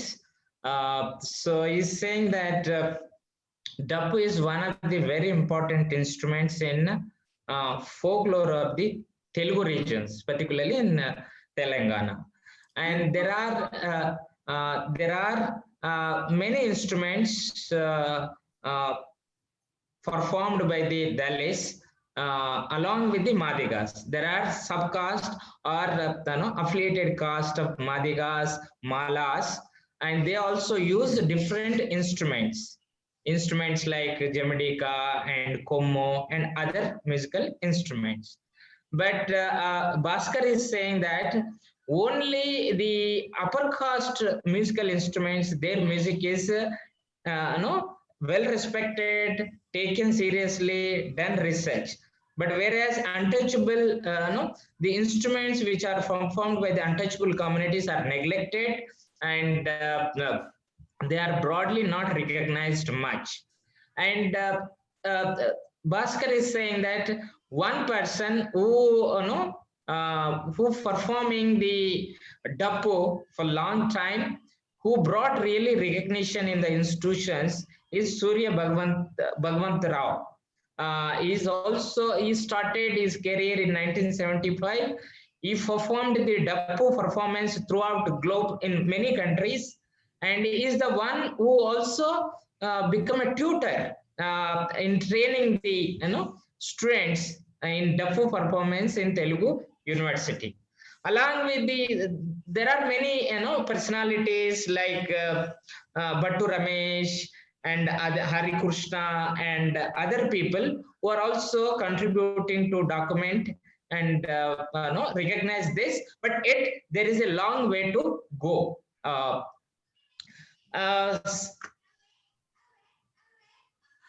Yes. Okay okay అన్న. అయితే ఇక్కడ మనకు ఒక సమస్య ఏమొచ్చిందంటే, ఇక్కడ కొన్నిసార్లు ఆ వాయిద్యాలను బట్టి కులాలు వచ్చినాయి. ఇక్కడ సపోజ్ గా జమడికా ఉందనుకో, జమడికా ఎవరు వాయిస్తారు? బైండ్ల వాళ్ళు. ఈ పదం బైండ్ల అనే పదం బండ అనే పదంకి వెళ్ళి ఉద్భవించి బైండ్లగా అభివృద్ధి చెందింది. పంబ అనే పదం ఎక్కడి నుండి వచ్చిందంటే, పంబే అనే తమిళ్ పదం నుండి పంబాగా రూపాంతరం చెందింది. ఈ పంబాల రెండు రకాలు ఉన్నారు. ఒకటి ఎస్సీ మాల గ్రూప్ లో ఒకటి ఉన్నారు, ఇంకోటేమో బీసీ గ్రూప్ లో పంబాల వాళ్ళు ఉన్నారు. అట్లా డిఫరెంట్ గా ఉన్నారు. అదేవిధంగా శారదా కాండ్రు అని అంటారు. శారదా కాండ్రు అంటే వీళ్ళు శారద అనే వాయిద్యం, వాయిద్యం పేరు మీద శారద అనే వాయిద్యాన్ని వాయించడం వల్ల వీళ్ళకు శారద కాండ్రు అనే పేరు వచ్చింది. లేదా అంటే కొన్నిసార్లు వాయిద్యాలను బట్టే వాళ్ళ కులాలు గుర్తించబడినాయి. ఇక్కడ స్పెషల్ గా ఈ తెలంగాణ ఆంధ్రప్రదేశ్ సమాజంలో డప్పు మాదిగ వారు అరుంధతిలు వాయిస్తారు అని అట్లా రకరకాలుగా కొన్ని ఒగ్గు వీళ్ళు గొల్ల కుర్మలు వాయిస్తారు. డప్పు అంటే ఇప్పుడు అందరూ చాలా మంది నేర్చుకొని రకరకాలుగా ప్రయోగాలు చేస్తున్నారు. బట్ కానీ మొదట మనకు డప్పు అసలు ఏ విధంగా సమాజంలో ఉపయోగపడ్డది అనేది నేను ఒక అంటే జస్ట్ ప్రాక్టికల్ గా చూపించబోతున్నాను. అదేవిధంగా మనకు వాయిద్యాలల్లో చాలా రకాల వాయిద్యాలు ఉన్నాయి. ఒకటి చర్మ వాయిద్యాలు, రెండు తంత్రి వాయిద్యాలు, మూడోది మట్టి వాయిద్యాలు. Bhaskar, okay, nimsham. So Bhaskar is saying that though there was now Dappu become very popular among the cinema field, but it is practically it was neglected. The people who perform the Dappu, actual performers, are neglected. So he is also saying that there are communities, their community names, identities are closely associated based on the instruments. For example, Jamaica is associated, and Jamaica gave an identity to the Bainlas. Like that, there are communities like Pambala. There are Mala affiliated Pambalas, Madhya affiliated Pambalas. So they play an instrument called Pamba. So based on that Pamba instrument, so their community name become a Pambala. So there is also a community called Sharada Kandlu. So based on that instrument also they called as the Sharada Kandlu. So like that, based on their instruments with which they are associated, their community names are also called. Okay, thank you, Anna. And there are what you said, there are leather related instruments and the other తంత్రి వాయిద్యాలు, తీగ వాయిద్యాలు. So there are tantri vaidyalu, that is string. So leather related instruments and tantri, that is called మట్టి వాయిద్యాలు. So that is mud. mud related instruments also there. గాలి వాయిద్యాలు So there are no hair instruments, that Flute. means there is also with hair they play.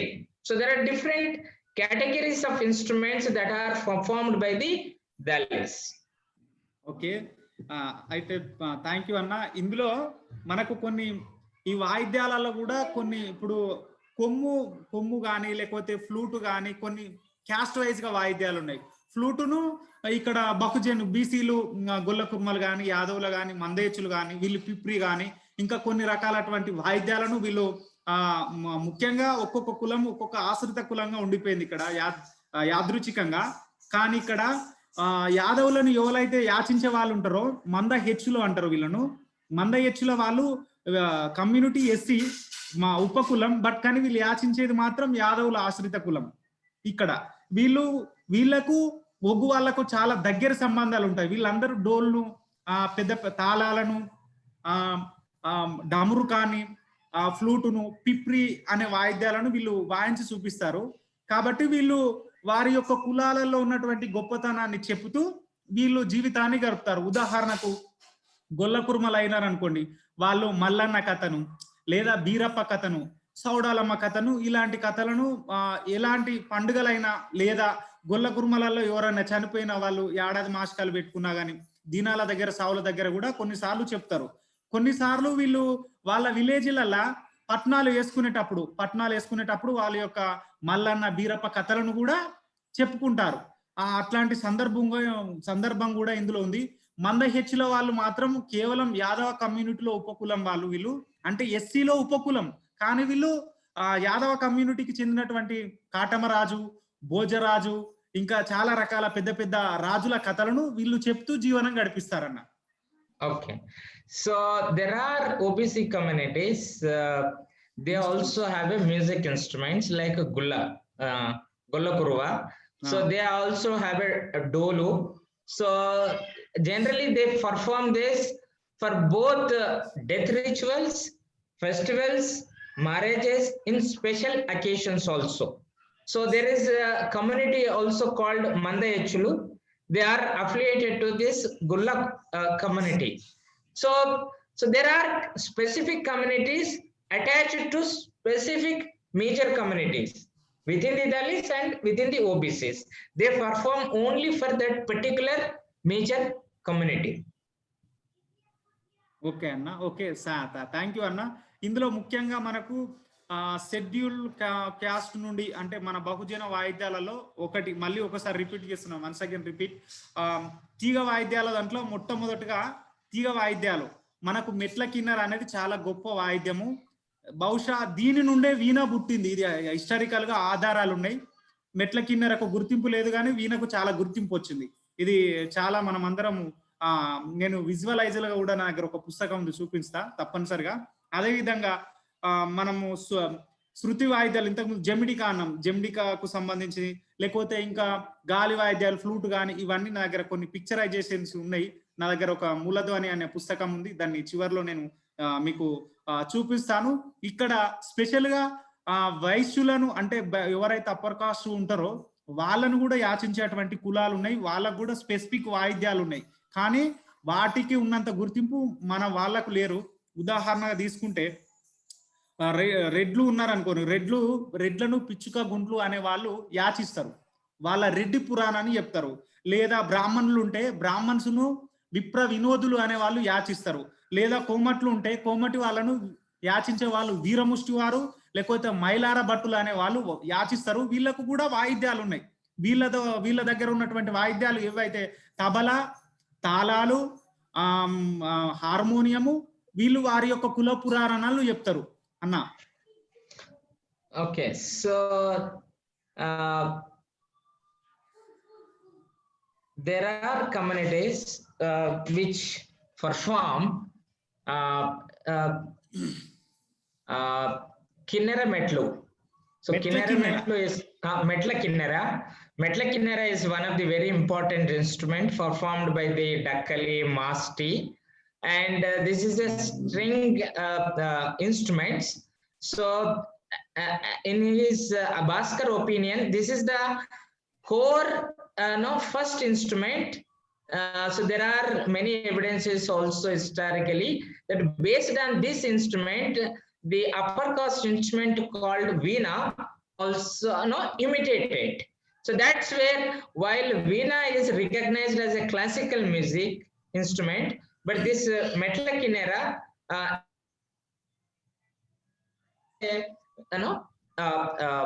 not a classical music. Forget about classical music. There, it is not given a much respect at all, recognition. Okay, Anna, thank you. This is laser instrument dappu drummu. Yeah, please speak in English, whatever English you can. No, Bhaskar, please. This instrument name is dup drum. Okay, so first of all, village people is గ్రామాలలో కానీ లేదా ఏదన్నా మీటింగ్లో అయితే మనకు మొట్టమొదటిసారిగా ఈ తెలంగాణలో కానీ ఆంధ్రప్రదేశ్లో కానీ మొట్టమొదటిసారిగా ఈ యొక్క చాటింపుతోటే వాళ్ళకు విలేజ్ లో వచ్చేటువంటి లీడర్స్ కు ఇన్విటేషన్ చేస్తారు ఈ డప్పును. ఇది తోలు డప్పులో ఇది చిన్న రకం డప్పు, దీన్ని తోలు డప్పు. ఇది స్కిన్, దీంట్లో మనకు మేక తోలుతోటి తయారు చేసేటువంటివి ఉంటాయి, అదే విధంగా చనిపోయిన పశువుల చర్మాలతోటి తయారు చేసేటువంటి ఉంటాయి. కానీ ఇందులో మేక తోలుతోటి కాక దుడ్డే, బర్రె పిల్ల ఏదైతే ఉంటారో ఆ బర్రె పిల్ల దుడ్డే దాంతో తయారు చేసినటువంటిది ఇది. దీని వయసు ఇప్పుడు సుమారు 15 సంవత్సరాలు. ఇది దుడ్డే స్కిన్ ఉన్నటువంటి డప్పు చాలా మాధుర్యంగా ఎక్కడ వాయించినా గానీ చాలా బ్యూటిఫుల్ సౌండ్ వస్తుంది. అదే విధంగా దీన్ని చిన్న డప్పు అంటారు. దీన్నేమో ఇది రీసెంట్ గా చేయించినటువంటి డప్పు. ఇది కొంచెం దీనికంటే పెద్ద సైజు డప్పు. ఇది ఈ 2 డప్పులతోటి ఈ మధ్య ఒక 50 సాంగ్స్, 50 కాదు కానీ కొన్ని సాంగ్స్ ను కౌంట్ లేదు, చాలా పాటలకి ఈ మధ్య కాలంలో వీటిని రికార్డింగ్ చేయడం జరిగింది వీటి సహకారంతో.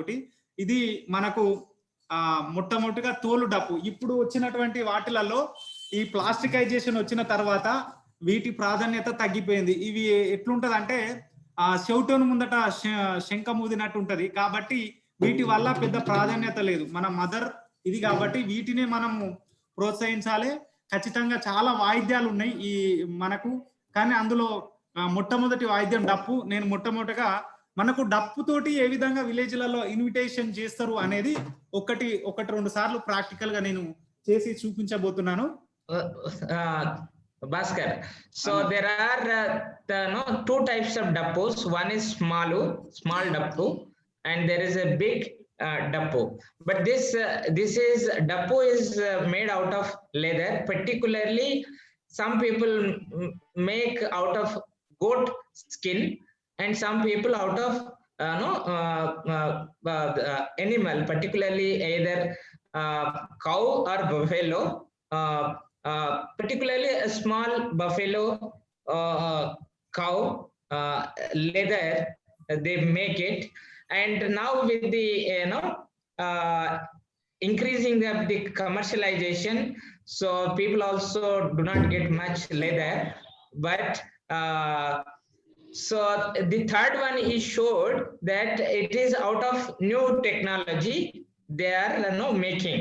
So with that new technology, this traditional leather dappus are becoming invisible. So now he wants to show how in villages with dappu they announce any government policies or any issue. If they want to announce in the village, so how they announce, particularly they call it as a dandora. For any information to pass to the village people, they call it as a dandora. So how they play dandora in the village, Bhaskar will going to show us. Okay, Anna, thank you. దీన్ని మొట్టమొదటిగా మనకు ప్రజలను invitation చేసేటప్పుడు దీనికి ఒక శాస్త్రీయత రూపంలో రాయబడినటువంటి జతులు ఉన్నాయి, కానీ వీటిని తీసుకొని మృదంగం మీద మేమే ప్రయోగాలు చేసినామని ఈ డప్పు శబ్దాలను తీసుకుపోయి మృదంగం మీద ప్రయోగికంగా చేసి ఇవన్నిటిని మేమే కనిపెట్టినామని అంటారు. కానీ వాళ్ళ కోసం వాళ్ళు కనిపెట్టుకున్నటువంటి బిట్స్ ను కూడా మనం విలేజ్లలో డప్పును ఏ విధంగా పిలుస్తారు జనాలు అనేది 1, 2, 3 నేను మీకు జతులను ప్రాక్టికల్లో చూపించబోతున్నాను. మాక్సిమం వీటిలో కొన్ని రకాల ప్రయోగాలు ఉన్నాయి. ఒక 2 నిమిషాలు నాకు సమయం ఇవ్వాల్సిందిగా చంద్రన్నను కోరుతున్నాను. Okay, you take your own time. Okay అన్న, థ్యాంక్ యూ. ఇది మొట్టమొదటిసారిగా దీన్ని సాటింపు జతి అంటారు. దీన్ని విలేజ్లలో సాటింపు జతి. ఒక్కసారి చూడండి, శాస్త్రీయత కోణంలో చెప్తున్నాను నేను. తత్త సారీ జగ్గు జగ్గున్నక్కున్నక్కున్న జగ్గు జగ్గున్నక్కున్నక్కున్న జగ్గు జగ్గున్నక్కున్నక్కున్న జగ్గు జగ్గున్నక్కున్నక్కున్న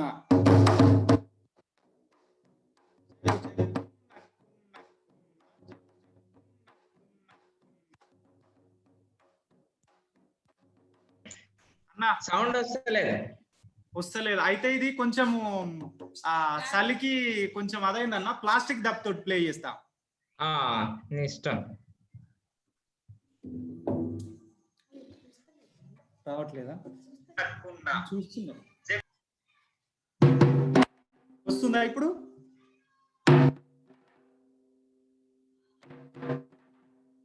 ఓకేనా?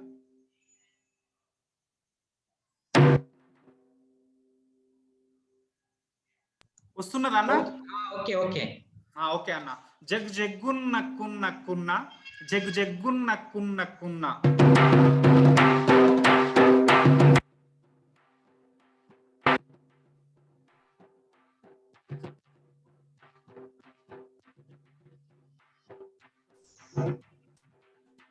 సౌండ్ వస్తలేదు భాస్కర్. సౌండ్ వస్తలేదు. అయ్యో అన్న, అవునా? ఏం మాత్రం రావట్లేదు అన్న. నువ్వు మాట్లాడుతుంటే వస్తుంది, ఒక్కొక్కసారి వస్తుంది, ఒక్కొక్కసారి వస్తలేదు. టెక్నికల్ ప్రాబ్లం కావచ్చు అన్న. మరి ఇక్కడ నువ్వు చూడు మళ్ళీ ట్రై చేయి. ఓకే అన్న, ఒక్కసారి కేవలం వాయిస్తా అన్న. చెప్పడం ఎందుకు, ఒకసారి వాయిస్తా, ఒకసారి చెప్తా.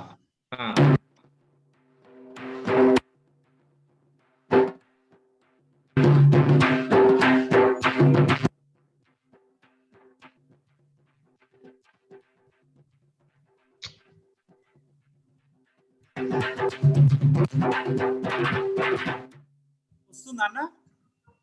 వాయించు. ఓకే, దీన్ని సాటింపు జతి అని అంటారు. ఇది విలేజ్లలో మనకు లీడర్స్ వచ్చినప్పుడు లేదా ఏమన్నా ప్రభుత్వ ప్రచారాలు వచ్చినప్పుడు వాళ్ళని ఏ విధంగా ఇన్వైట్ చేసి ప్రజలలోకి తీసుకుపోతారు అనేది బీట్ యొక్క ఉద్దేశము. దీంట్లో ఒకసారి ఈ సెమినార్ పెడితే మనం ఏ విధంగా ఎక్స్పోజ్ చేస్తాము అనేది ఈ సెమినార్ ఉద్దేశించి కూడా ఇదే బీట్ను చేస్తాను.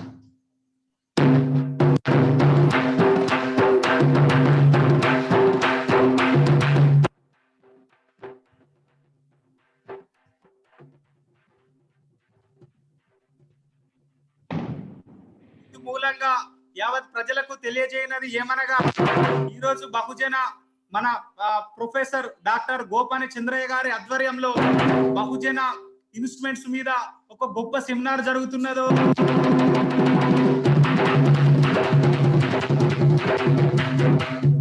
ఈ విధంగా మనకు దీన్ని మొట్టమొదటిసారిగా ప్రజల్లోకి తీసుకుపోవడానికి సాటింపు జతి అని అంటారన్న. Okay, this is the first kind of sound that they announce for any public announcement in the village. That is popularly known as a dandora. And he also showed if one wants to announce this seminar in the village as a information, so how they announce. That was his first presentation. And the second one is జాతర జతి. అంటే విలేజ్లలో ఏదైనా festivals అయినప్పుడు, పండుగలు అయినప్పుడు జాతరల ఏ విధంగా డప్పును వాయిస్తారు అనేది దాన్ని శాస్త్రీయత కోణంలో వాయించడం అన్నట్టుగా జాతర జతి. Okay, so when there is a festival that is called in Telugu jatara, how people announce in the village. Okay. Jam jam takata, jam jam takata, jam jam jam jam jam jam jam.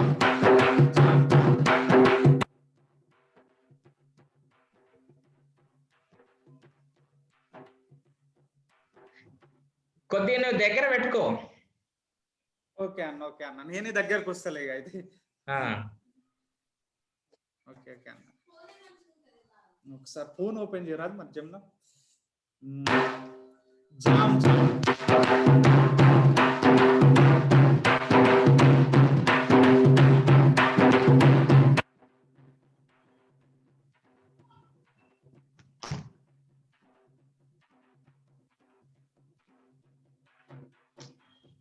దీన్ని జాతర జతి అంటారు. Jam jam తక్కత, jam jam తక్కత, ఇది శాస్త్రీయత కోణంలో ఆ విధంగా మనకు చేస్తారు. అదే విధంగా మనకు హైదరాబాద్ లో కానీ లేకపోతే పెద్ద పులి అడుగు అనేది ఒకటి బీట్ ఉంటది. పెద్ద పులి అడుగు అని అంటారు దీన్ని. ఈ మధ్య కాలంలో కానీ ఎక్కడైనా దేశంలో ప్రతి చోట్ల దీన్ని వాయిస్తారు. ఈ బీటును తకిట తక దిమిత తత్త తకిట తక దిమిత, తకిట తక దిమిత తత్త తకిట తక దిమిత.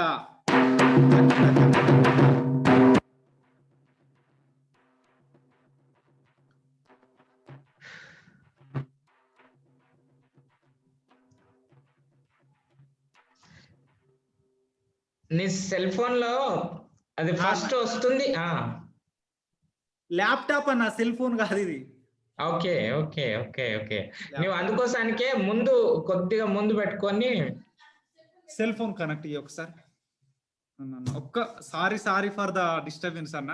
No no no no you carry on. Mobile అన్న ఇది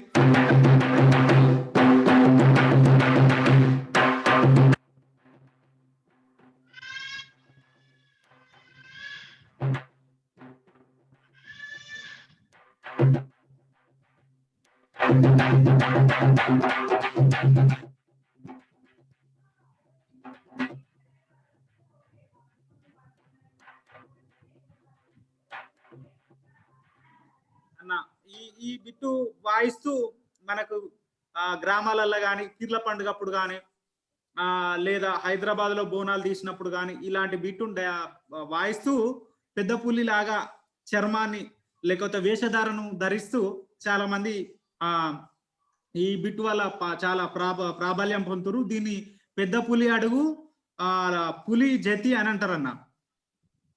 Okay, so generally in festivals there is a famous rhythm called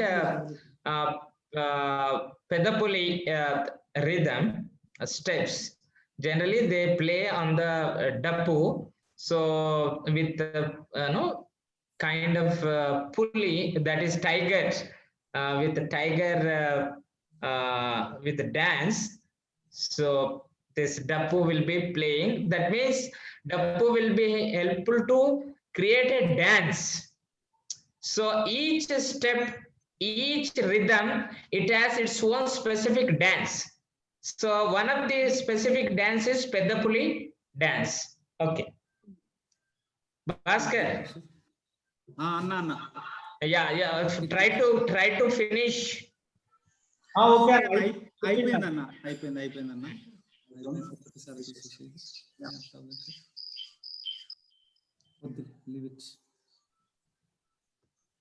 అన్న జస్ట్ 2 minutes లో నేను క్లోజ్ చేస్తానన్న. అయితే ఇక్కడ ఇంకొకటి ఏంటంటే చాలా రకాల వాయిద్యాలు ఉన్నాయి. మీరు బహుజన వాయిద్యాల కోసం పెట్టినారు కాబట్టి చెప్పాల్సిన బాధ్యత ఉన్నది. కాబట్టి ఇక్కడ చాలా కొన్ని వాయిద్యాలను కూడా నేను చెప్పాలనుకుని రాసుకున్న నోటు, బట్ కానీ ఇప్పుడు ఇక చెప్పొచ్చు. ఒగ్గు గాని, డోలు గాని, డప్పు గాని, పిప్రి గాని, మెట్ల కిన్నెర గాని, డమరుకం గాని, శంకు గాని, కొమ్ము గాని, చిత్తి గాని, చాలా రకాల బహుజన వాయిద్యాలు ఈ దేశంలో ఉన్నాయి, మన దగ్గర ఉన్నాయి. కాబట్టి వీటిని కొంచెం సేవ్ చేయాల్సిన అవసరం ఇలాంటి వాళ్ళ మీద ఉన్నదన్న. ఈ సెమినార్ పెట్టిన దానికి మీకు కూడా చాలా థ్యాంక్ యూ అన్న. So there are many instruments that has to be documented. One is Bhaskar, titi, Titi is one. తిత్తి Titri is one more instruments, and the second one. తిత్తి తిత్తి అనేది ఇది ఊదే వాయిద్యం, దీన్ని గాలి వాయిద్యం అంటారు. Okay. Kommu There is also instrument called Kommu. There is also community called Kommu. Kommu Varu. పిల్లన గోవి. Pillana Govi, that is flute. Yeah. పెద్ద తాళాలు. So there is also instruments called talalu, and generally they keep in two hands. I think in other states also which are there. Yeah. ముఖ్యంగా మనకు ఈ వాయిద్యాలలో డప్పు తర్వాత ఇంకొక సుస్థిరమైన వాయిద్యం ఉంది, దాని పేరు రుంజా వాయిద్యం. రుంజా వాయిద్యంలో దాదాపుగా 32 సప్త స్వరాలను ఈ యొక్క వాయిద్యం మీద ప్రతి శబ్దాన్ని వినిపిస్తారు. ఇక్కడ వాళ్ళని రుంజ అంటారు. వీళ్ళు విశ్వకర్మల ఆశ్రిత కులం. వీళ్ళు పంచాదాయం అంటే స్వర్ణకారులు, శిల్పులు, వడ్ల కమ్మరి, ఔసుల ఇట్లా ఎవరైతే ఉంటారో ఇందులో పంచాదాయం అంటే 5 కులాలను యాసించేటువంటి వాళ్ళు కాబట్టి పంచాదాయం, పంచములు అని కూడా వీళ్ళని అంటారు. వీళ్ళు చారిస్ ఇక్కడ. దీంట్లో గొప్ప వాయిద్యం రుంజా వాయిద్యం. So there is an instrument called runja, which is very historical, and the people who play this runja is they 32 swaras, sapta swaras they play on runja. So there are communities called goldsmith, carpenters, and iron Swarnakaras. So there are 5 communities within the OBC communities. So these communities actually associated with this runja. Runja is one of the very important instruments. Maybe in the coming days we will have one more lecture on runja. Okay Anna, thank you. Last గా ఈ అంటే శాస్త్రీయత కోణంలో ఇవి కాకుండా చాలా ఇంకా కొన్ని పెద్ద పెద్ద బీట్స్ ఏవైతే ఉన్నాయో వాటిని కూడా డప్పు మీద వాయించి చూపించవచ్చు అన్న. చివరగా నేను ఆ డప్పులో శాస్త్రీయత కోణంలో వాయించి నేను ముగిస్తానన్న. Okay. తత్త కిడతతాతుత తత్త కిడతతాతుత తత్త కిడతతాతు తత్తతాకు తత్తతాకు తుంత తదిగినతో తదిగినతో తదిగినతం తదిగినతో తదిగినతో తదిగినతం తత్త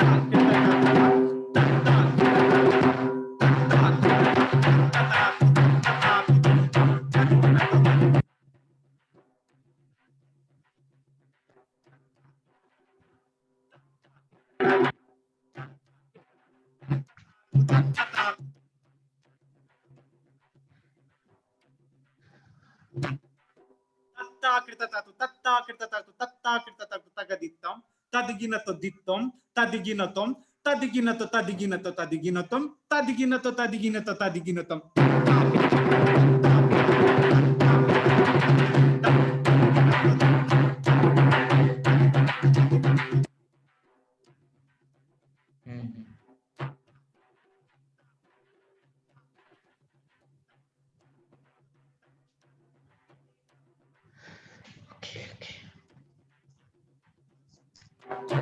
Thank you, Anna.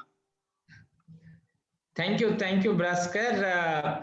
Bhaskar has presented with his performance, as well as he introduced many Telugu instruments which we do not know, and he tried a lot to show the full-fledged performance of the Dappu. But you can Google, in YouTube there are many videos. You can also see it. But Dappu, the way he performed clearly shows he can play any classical, that is swaras or thalam, anything on that Dappu. Whatever they play on classical instruments, Bhaskar can play on Dappu. So whatever musical rhythms that they create on classical music, classical musical instruments, this Dappu performers, Bhaskar can play everything on Dappu.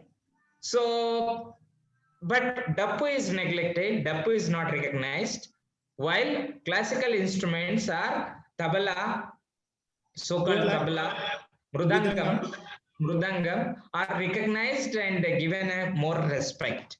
Yeah. So I think we will go for question answers. So you can answer more questions. Bhaskar, thank you very much. So I call upon. So 4 presentations are over. Now you can ask directly to the speakers, or you can message to them, or directly you can unmute and pose a question. అన్న ఇంకా ఎవరికైనా ఏమన్నా doubts ఉంటే అడగమని చెప్పన్న, ఎందుకంటే Yes, I am doing that.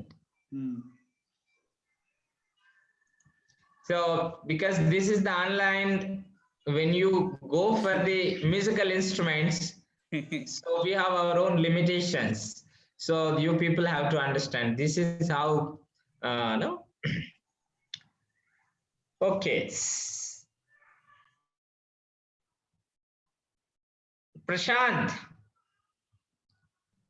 would you like to share where you missed some of the points? I think the same technical glitch is happening, because when Ande was playing his instrument, voice was not voice was not clear.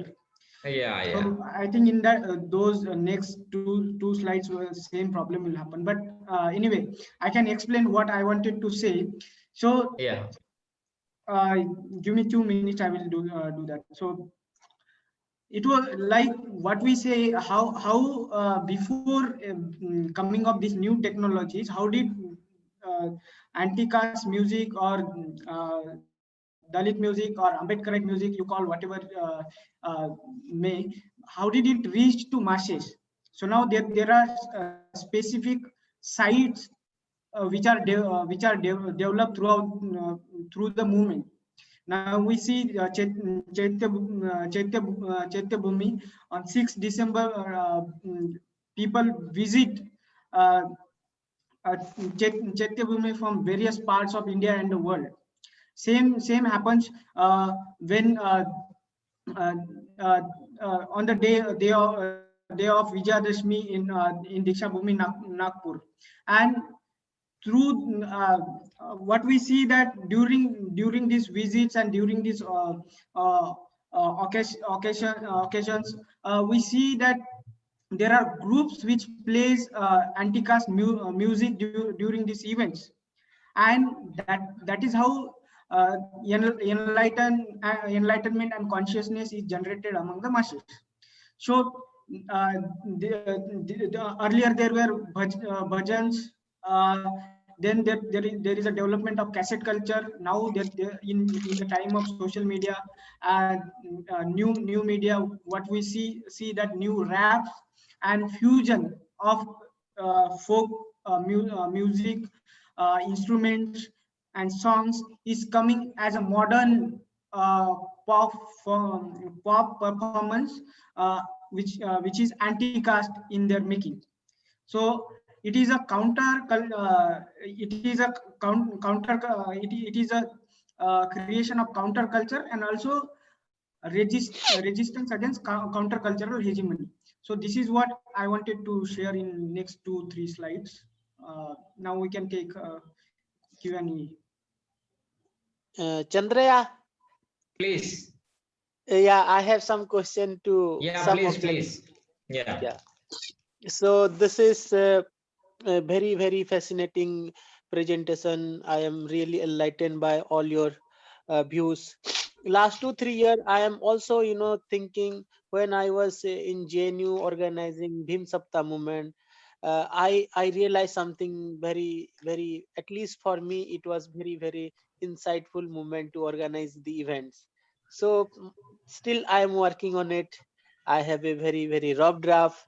So the question also, long back, I was talking to some of the activists in Orissa. I had raised some fundamental question. Now I can see my limitation, my approach. So I have few questions to formulate. So this question to this is a general question, but in specific to uh, Jitendra. Uh, uh, when we are talking about a traditional form of uh, Dalit music, so how are we going to uh, take this music for your assertion?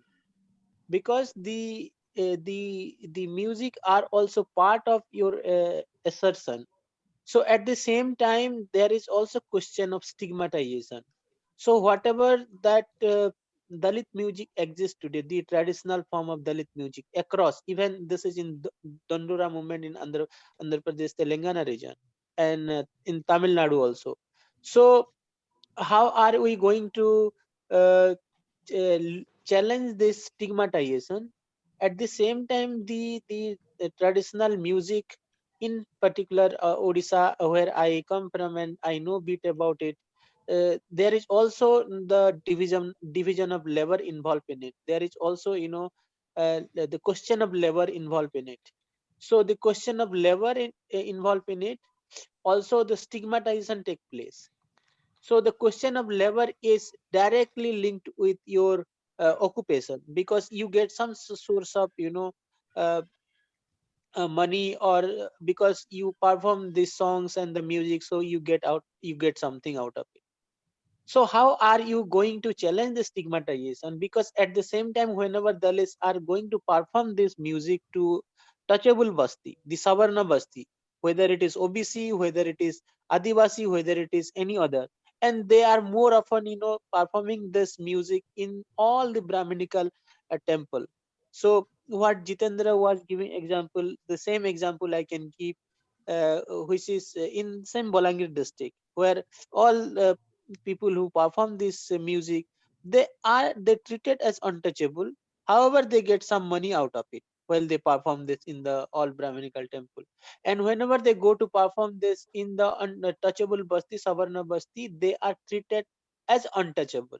There is no form of socialization, and there is no sense of dignity, there is no sense of respect for this music. However, it is a matter of entertainment for the upper caste, the Savarna, including the OBC, the lower caste OBC and Adivasi. So this is a question that I would like to pose. Also, the this question linked to asks this question: what about the annihilation of caste?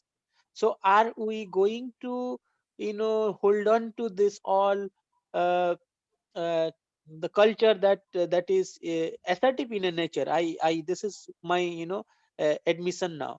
I can now reformulate myself and admit that yes, there is a sense of assertion in this uh, music. At the same time, how are we going to take the question of annihilation of caste? So annihilation of caste is not just a question, but it is a very political, ethical, revolutionary normative. So how are you going to look at this? So uh, therefore, my research around here is about the question of recognition, because uh, whether you perform a very interesting, very wonderful, or very fascinating, no, or you entertain the rest of the community, are you recognized? Where is your dignity in this context? How are you being respected by the rest of the society? So therefore you are not at all recognized. Even if you are recognized because at the same time you are stigmatized, and this stigmatization is a negative stigmatization. It is the question of pollution involved in it. So when there is a question of pollution, stigmatization, and humiliation, you are where is the politics that you would like to offer an asset in this context? So I think if it is the case, then we are actually moving towards a communitarian politics, where we would actually celebrate this culture. We'll celebrate all the traditional kind of if not all occupation, at least this kind of occupation. So This is a general question that from a theoretical point of view I would like to propose. So thank you. But I really like all the presentation. Kalyani's presentation. I had talked to her when I was there, so she's also working on this. And Prasant, yes, I have read your article when you wrote on this aesthetics. I'm also working on this. And thank you for this performance and the presentation. And this is really inspiring to listen to this doubly after a long time. And thank you everyone and JVM. Yeah. Thank you, Jadu. So, anybody can respond. Kalyani, would you like to respond? Yeah, I can Yes. quickly respond Uh, to that. I think Jadu made some of the very significant and important points, particularly when you talk about this aspect of annihilation of caste, whether it is embedded in music or not. So, I would divide your comment and question into two parts. Firstly, you talked about music as labor, where you discussed this aspect of is music just about labor, or is there something more to this labor? So like in during my study of music in North India, for instance, I came across looking into the history of Dalit Bahujan music. I came across this groups called bhajniks, which existed during 1920s and 30s. So these bhajniks were basically laboring caste, and the labor was involved in in the process of music making. However, it would be too static, or it will be too limiting to just talk about music as a form of labor, because the music has its production in a particular culture. It is produced within a social. So for instance, during my presentation, I did talk about how the culture is completely enmeshed in the production of music. Even like, for example, in US during civil rights movement, when music was produced like in 60s or 70s, the production of music was very much connected with what was happening in the social sphere, what was happening in the social movement.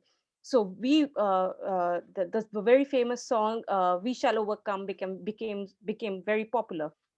So that has happened even with the Dalit Bahujan music, which is not a static category, even though like as even Jitendra was talking about, the labor, because obviously the Dalit Bahujan community does have is related to a particular class, and and the labor gets associated and enmeshed with caste and class. So that aspect is there, the labor aspect of the music is there, but it is not solely limited to it. Rather, it is more dynamic in nature. So bhajniks were, for instance, during Achyutanand time, they were singing, but they were also carrying the anti-caste motives. So I think as a researcher, we need to talk more in terms of the dynamics of the music, and what music has done to the community, and what kind of new meanings the music is getting imbued with. So that I think that partly answers your question. And to this your second part of the question about the annihilation of caste, I think this is a very central motive, when particularly when it comes to the Dalit Bahujan musical tradition. Because like for example, in Punjabi music, or in music from North India, Uttar Pradesh, the anti-caste narrative is very central. And in fact, the lyrics of the lyrics and the production of such music is done as a counter narrative to the existing uh, to the existing hegemonic culture, which is the larger Hindu tradition. So I think And Baba Saheb is always quoted in these music. There are alas written on Baba Saheb. There are alas written on Manyavar. So the principle and the philosophy of annihilation of caste is very much embedded in the Bahujan musical tradition. And to just answer one of the question which was there in the chat box about the psychological aspect of music. So yes, I think when we do the ethnomusicological studies, psychology is very important. And in fact, the musical studies have been talking about it. There is work by Tia Dinora. She is a London-based academician, and she works on how the psychology affects, how the music affects the psychology. So yes, there has been a work talking about the psychology and music. So I think that answers. Thank you, Jake. So, Prashant, Jitendra. Yeah, I'll speak. So, I'm audible? Yes. Okay. So, actually, this this debate within us is like, especially with Jadumani and Chinmay and other scholar and activists who are like involved in Bahujan movement. We have this long debate and it is unresolved till now. So I would like to, like, from my perspective, I would like to handle this question of annihilation of caste and the music and the stigma attached to it, and how can we overcome it. So the question is, see, I think this is the problem of hello.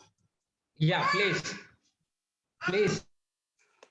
Yeah, so this is the central problem here is that now we are seeing this the culture which has been developed by the Dalit, Adivasi or OBCs, like we are seeing from the perspective of a caste, and when we see through the perspective of caste, then it appears to be as a caste occupation. That's the point which I was telling. There is a caste, the caste point of view, the occupational point of view, which says that this is a caste occupation. So my point was that the beating, like the Dalit music is not caste occupation.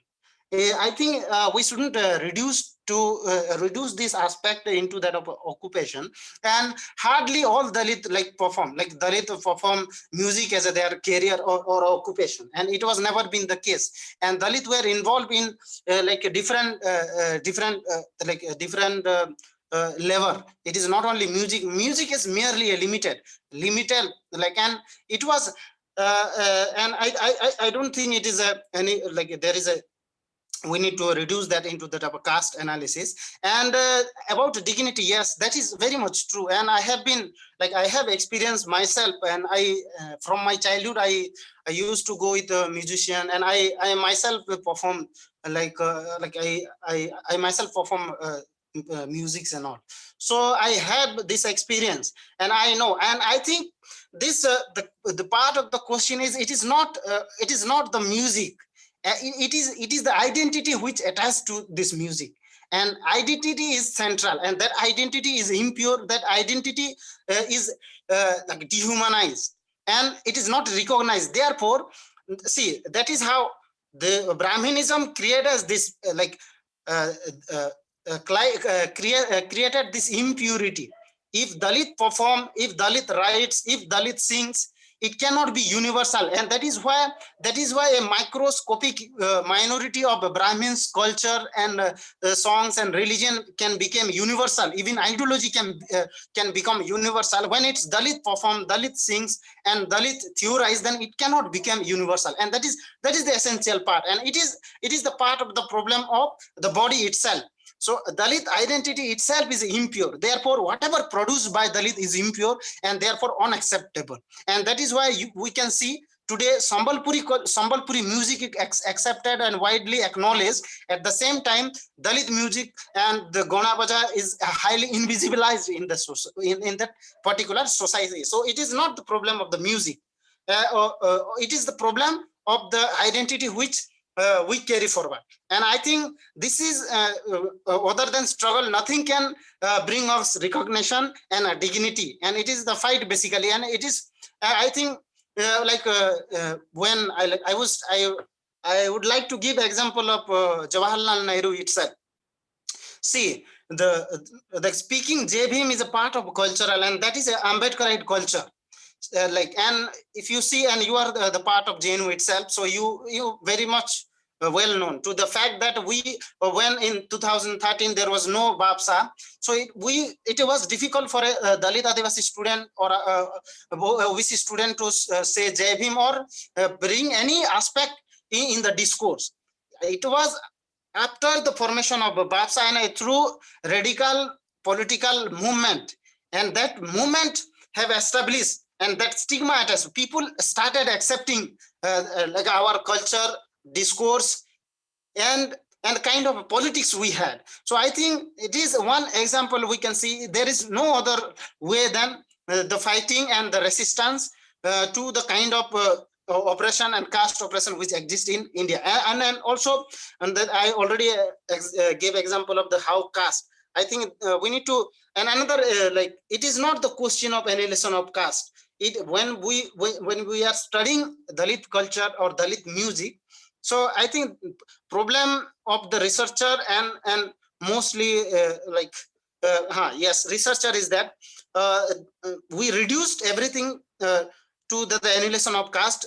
Like we can, when you talk about Savarna communities or entirely Hindu society, then you can really talk about annihilation of caste. When you talk about the Dalit community, you need to have that framework to understand basically, and you need to see Dalit community not necessarily framework of the caste. You need to see beyond the framework of the caste. Another last point I would like to say is that, so this, I think that this is I would like to substantiate my argument by giving this culture like slavery. Racism produced slavery. So one in black in slavery, black community were enslaved. Okay, they are stigmatized and they are oppressed. But out of that, out of this, within this particular system, within that hegemonized system, they have created their own space, own culture, and that autonomous culture and identity. And that is the point at which I am trying to say. Any oppressed community who is oppressed by the system create their own autonomous space, and in that space they create culture to sustain and survive. And that is what another the question, psychological aspect. I think music played a dominant role in normalizing the oppression faced by Dalit community in the memory and in the body itself. So I think this aspect, Lydia Guji, one of the German scholar who has worked on Dalit music in Odisha, especially Gonda Baja, and she has brought out this aspect that this played a healing role.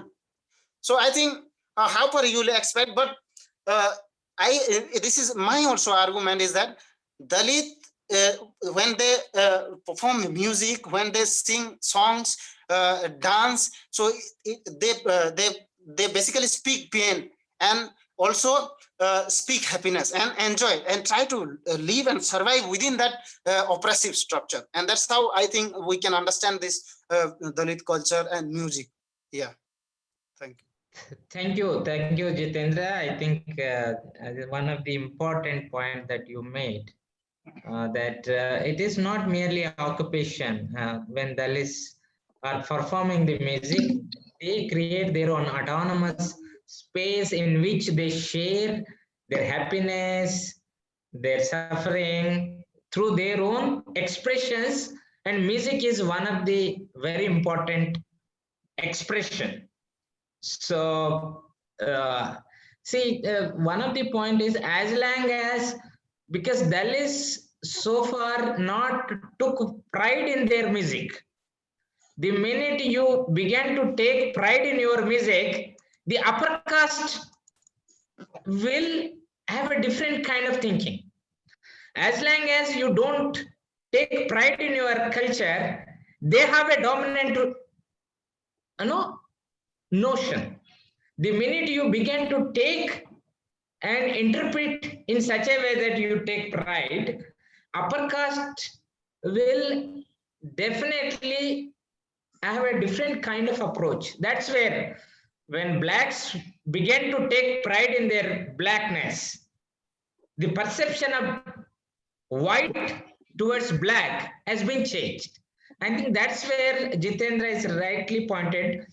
You need a kind of background where movement helps, it gives a confidence. That's where Kanshiram created a background for the content for the song, the orientation for the song, the genre for the song. So that's where movements also change. I'm sorry. So Prashant, would you like to?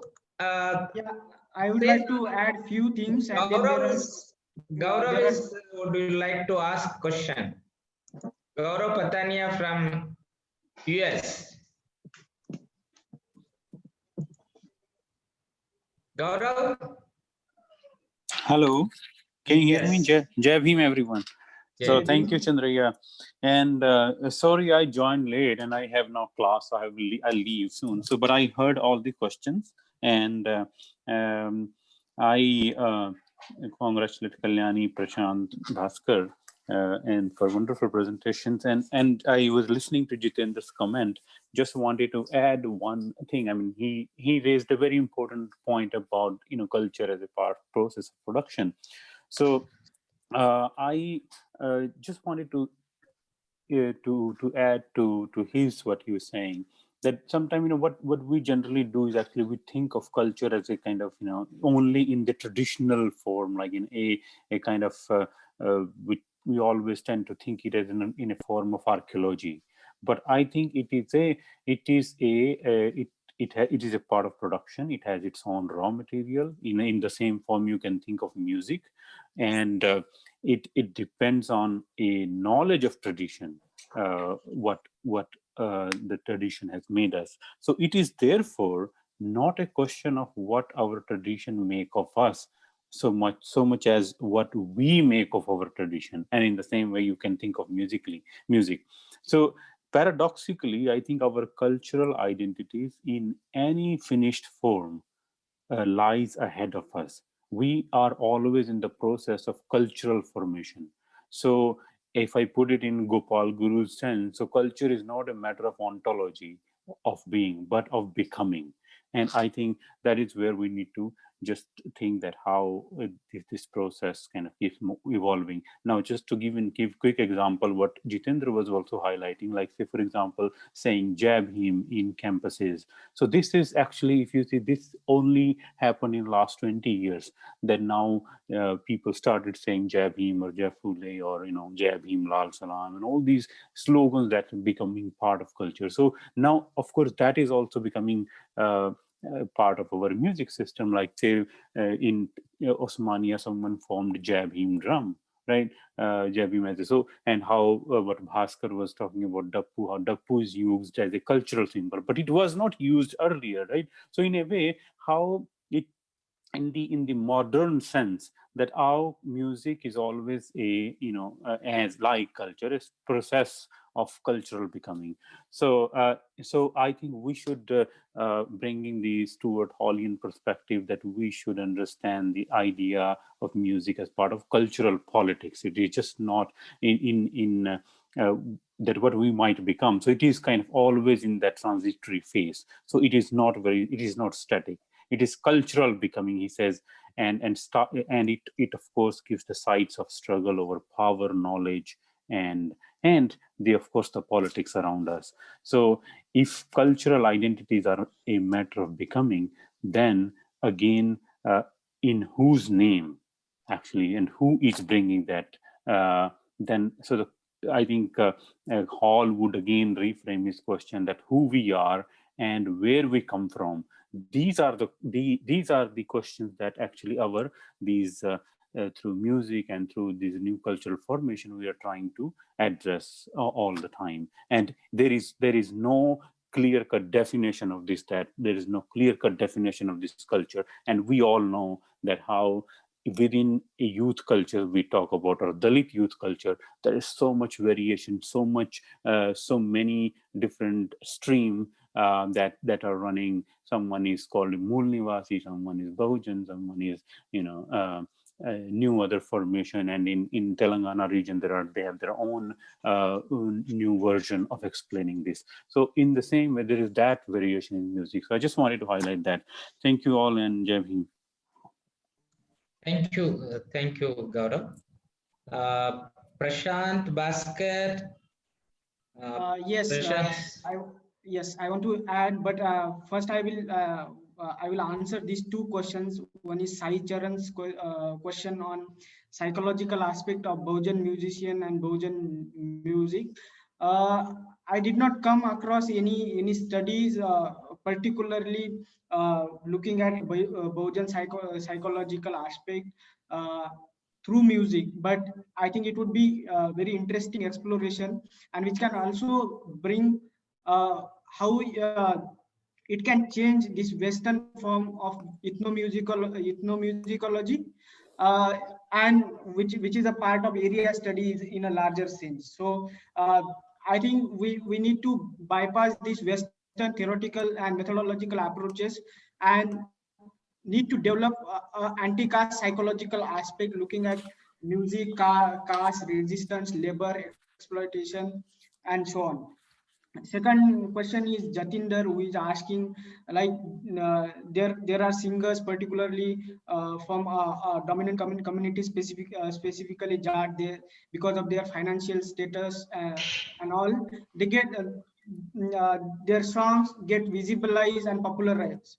So and it's like he's saying, then there are three questions he is asking: how to overcome of this harsh reality? Is the caste which always prevails? There is any place left for talent? So talent, in talent we need to invent and reinvent many a times, and showcase how we resist through our talent itself.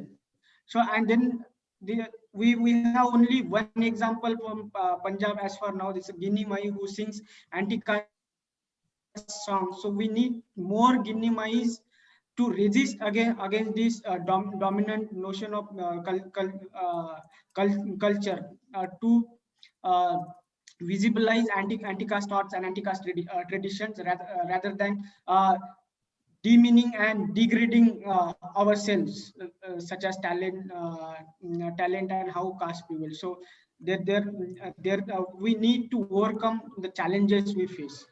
So, and to answer Jadu's question, so labor and annihilation of caste, I think annihilation of caste is a constant process in which we are invested. So, from Mahatma Phule to Baba Sahib Ambedkar, and the musical tradition which is going then onwards, the musical instruments which we see, which were imposed by the caste then.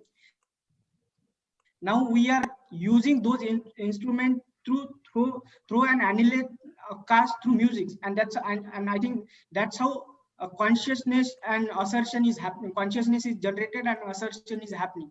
Now this labor, what we see, this labor was also imposed by the caste. But what is happening? I think this is a positive aspect of anti-caste movement itself.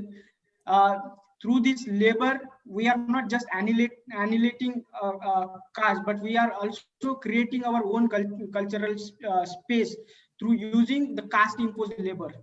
I think these aspects we need to see. There are many negative aspects which always will be there, but what positively we are giving to the society and developing it, what my paper argues in academic sense, we need to have discipline of Dalit cultural studies, which the paper which recently come out in JCAST, that argues about intersecting Dalit and cultural studies, and to through anti-disciplinary perspective.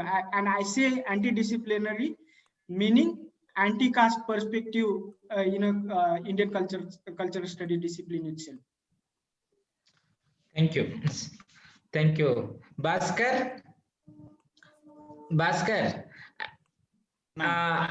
అయితే ఈ music అంతా ఒక రకమైన impure తర్వాత stigma ఉన్నది కదా, దాన్ని ఎట్లా ఓవర్కమ్ కావాలి అనేది question.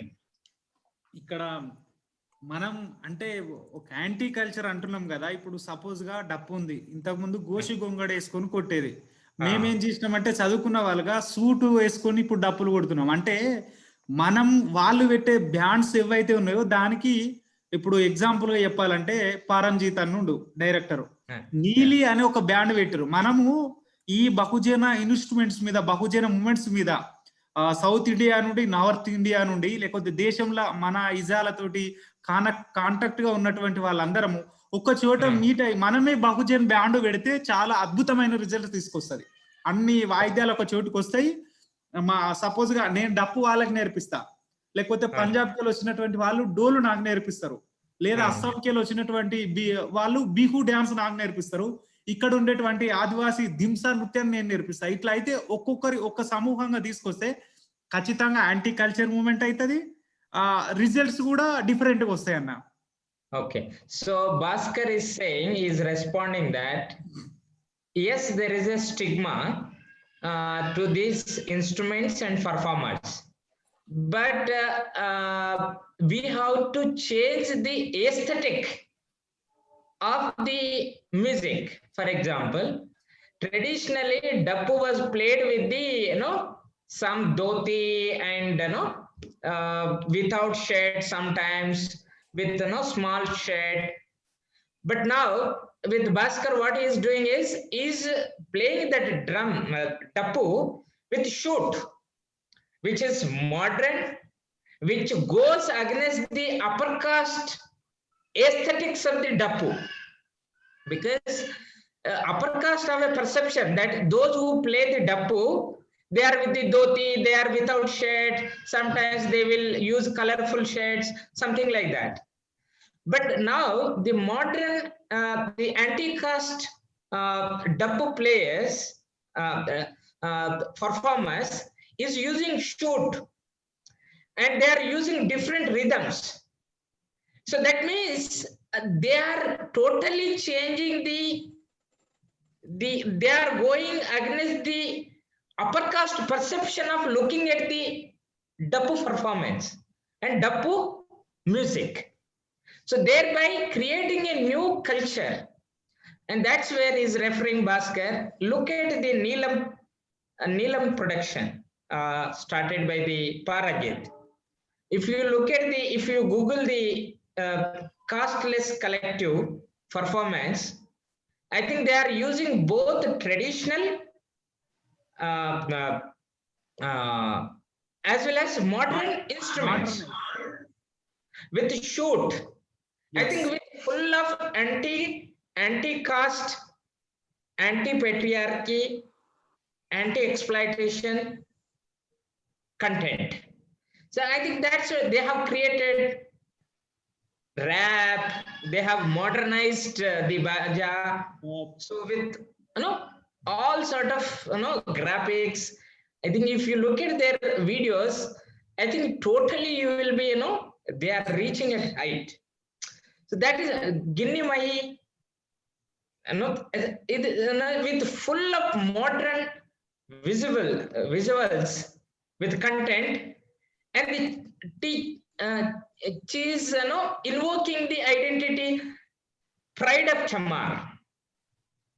I mean, just look at how they are creating a alternative imagination. Okay, I stop here. Yeah, this was the response of the Bhaskar. అన్న అయితే దీన్ని చొరవ మీరే తీసుకోవాలన్న, ఎందుకంటే ఇంత మందిని గ్యాదరం చేసిరు కాబట్టి ఈ మూమెంట్ చేయాలంటే ఖచ్చితంగా మీరు ఏదో ఒక చోట అనుకొని అందరినీ అక్కడికి, నేను ఇక్కడ నుండి చాలా మందిని తీసుకొని వస్తాను నా బాధ్యతగా, ఓన్గా ఎవరి ఖర్చులు వాళ్ళు పెట్టుకొని వచ్చి ఒక ట్రైనింగ్ లాగా చేసి మనం ఒక బ్యాండ్, ఇప్పుడు నీలంని ఎగ్జాంపుల్ గా తీసుకొని బహుజన బ్యాండ్ అనేది చంద్రన్న నాయకత్వంలో ఒకటి క్రియేటివిటీ చేద్దామన్నా దానికి మీరు సహకారం చేయాలా? Bhaskar is suggesting that there should be all India level exchange between the Bahujan communities, because if you able to create a Bahujan band which includes the Dappu, Parai from Tamil Nadu, Yes. Baja from the Dombu from the Orissa, you create some sort of all India level Bahujan band, so it will have a great impact. So this is what is proposition, and is visualizing that initiation, and hopefully so one day it will come true. So anybody, Sai Charan is posted that there is a international conference looking at music, psychological dimension of cognition and all that. Those who are interested, they can submit their papers. Chandu. Yeah, Rajesh. I have really enjoyed the webinar, and I was keenly listening the presentation of the all 4 presenters, and the what I would like to rather, instead of asking the question which you propose in the initial while introducing the theme with regard to this classic and folklorian kind of thing, or the great tradition and little tradition which the Bahujan music has been categorized as a little tradition. So the point which my friend Jitendra was trying to present is that, look, while trying to understand the Bahujan music, we are perhaps we are trying to understand the context in which the Bahujan music has been used. For example, look, the question of pollution and purity, which in the discourse it has come.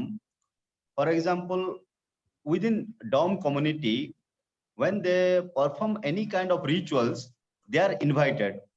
But the minute the rituals is over, again they are treated as a Dom. Or for example, a Hadi community is there. When they perform a kind of rituals in the context of Kanamal, they invite those people.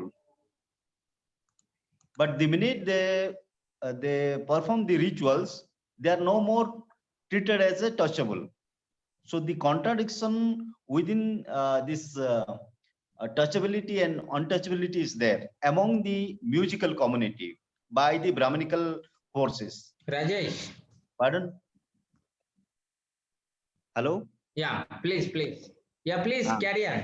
So that contradiction will notice, because the way my friend Bhaskar Garu also, he was trying to tell that if we try to assert in terms of with the modern equipments or modern outlook, but that stereotype mentality within the lens of the Brahminical framework, they try to dehumanize us. That is there, I'm not denying, because the more modern outlook approach we adopt, but they try to look down to us. And moreover, within this, what I was trying to think is that how to create a common platform, what Bhaskar Garu are also trying to suggest us, that we should create a common platform so that there should be a common concessions to create a larger, or what Jitendra was trying to, he was presenting that how to build a universal acceptance. So how to build a idea which are universally acceptable, and how to lead a dignified life, what Jodhu was trying to say, that how, whether we are going to get the regards out of it by performing a cultural activities. So moreover, what I was trying to understand is that, can we use our cultural capital and when we say that, because it is this cultural resources already we are having. We have the cultural resources, and how, where are we going to capitalize it in terms of getting a dignity in the society? And the way in, for example, in the state of Telangana or Maharashtra, we are looking, they are using as a counterculture movement or accession. But in the context of Odisha, we are lacking those things. And what could be the possibilities, or what could be the framework to challenge the political dominance in terms of, look, in the context of Odisha, when we look into the music, they are using it in terms of religious context, like Jagannath music, those things. They are using musics in terms of this mridangam, all those things in the context of religious music. But in the terms of this folklorian, this thing, they're not using to highlight the subjugation of the Dalit community or the Adivasis. So how we can use this cultural capital of Bahujan to develop the consciousness within the, what you was trying to refer, the sense of prideness, the sense of self-respect. Yes, I am a son of the drum beater, I should lead a dignified life. So how we should develop such kind of culture so that a person who beats drum should not feel shame or humiliated. Thank you. Thank you, Rajesh. Thank you. I think, yeah, so anybody can respond. We will take collectively. If there are any questions, comments, because Anna. we have to wind up. అన్న ఒక విషయం Chandranna Ah. చెప్పండి. అయితే ఇప్పుడు మనం ఏ రాష్ట్రాలకి అయితే ఇందులో పార్టిసిపేషన్ చేస్తున్న వాళ్ళు ఉన్నారో మీరు ఒక గ్రూప్ క్రియేటివిటీ చేయండి, ఒక పర్సనల్ గా వాట్సాప్ గ్రూప్ అన్న పర్సనల్ గా. అయితే ఇప్పుడు ఎవరైతే సార్ చెప్పినట్టుగా మృదంగం ఉన్నదా, అంటే మనం నిజంగా మోడర్నైజేషన్ కావాల్సిన అవసరం ఉన్నది. సార్ చెప్పినట్టుగా ఖచ్చితంగా మోడర్నైజేషన్ అవుతాం. అంటే నేను ఇప్పుడు మీకు శాస్త్రీయత కోణంలో డప్పును చూపించిన కానీ, నేను అరబ్ కంట్రీస్ లో వాయించేటువంటి డర్బుకా బీట్స్ ను కూడా డప్పు మీద ప్రయోగాలు చేసి స్టేజ్ మీద పర్ఫార్మెన్స్ చేసినాం. అరబ్ లో లేదా సౌత్ ఆఫ్రికన్ లో ఉన్నటువంటి వాళ్ళ ఫోక్ ఇన్స్ట్రుమెంట్స్ ఏవైతే ఉంటాయో, లెదర్ కానీ లేకపోతే ఏదైనటువంటి వాటిని కూడా డప్పు మీద ప్రయోగాలు చేసిన నేను.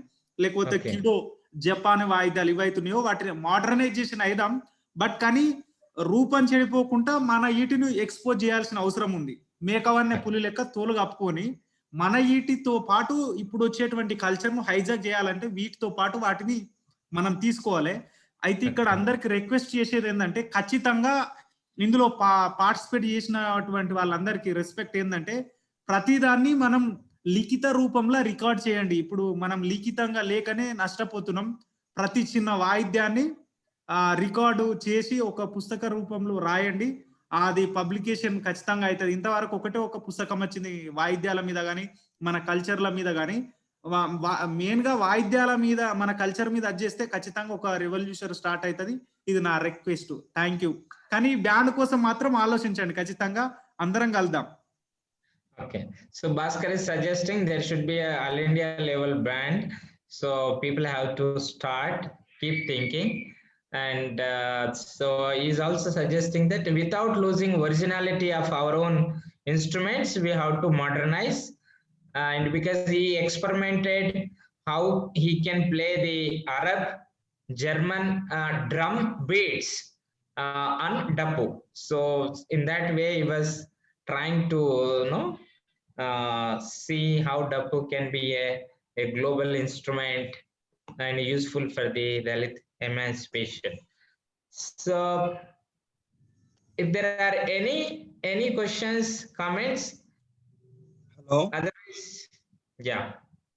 Hi, my name is Hello. Yeah. It's a question that I want to pick up from the last one that Jitendra Suna made. And I mean, the Dalit song and music, they're not just stigmatized. They're also appropriated by others, by Savarnas and so on. And I'm thinking of the Rangavati case in Odisha. I mean, if a Dalit sings the song, then it's a Dalit song, and it's somehow stigmatized.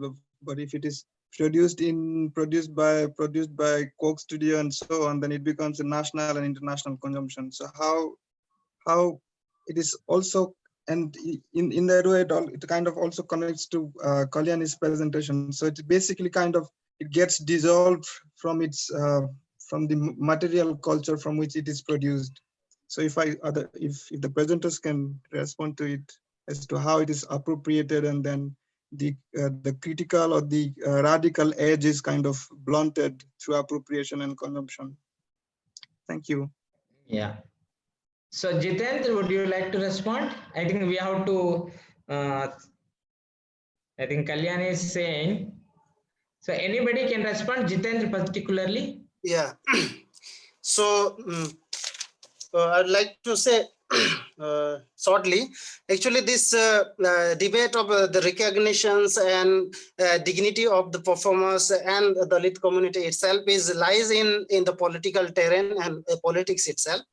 I think that's what I already pointed out, that anything Dalit produced is become impure, because the body which itself produce such culture or music is impure in itself. So therefore it is as long as this caste setup and structure will be there, so this indignity and indignity will be there. I think that is where the accession and the question of accession and political movement is essential.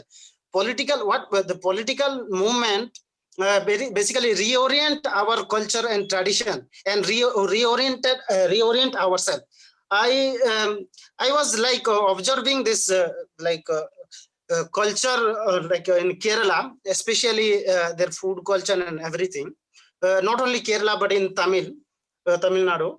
So many kind of Bahujan culture survive in these two places. Like especially when it's come to like playing drums and food culture, especially beef and everything.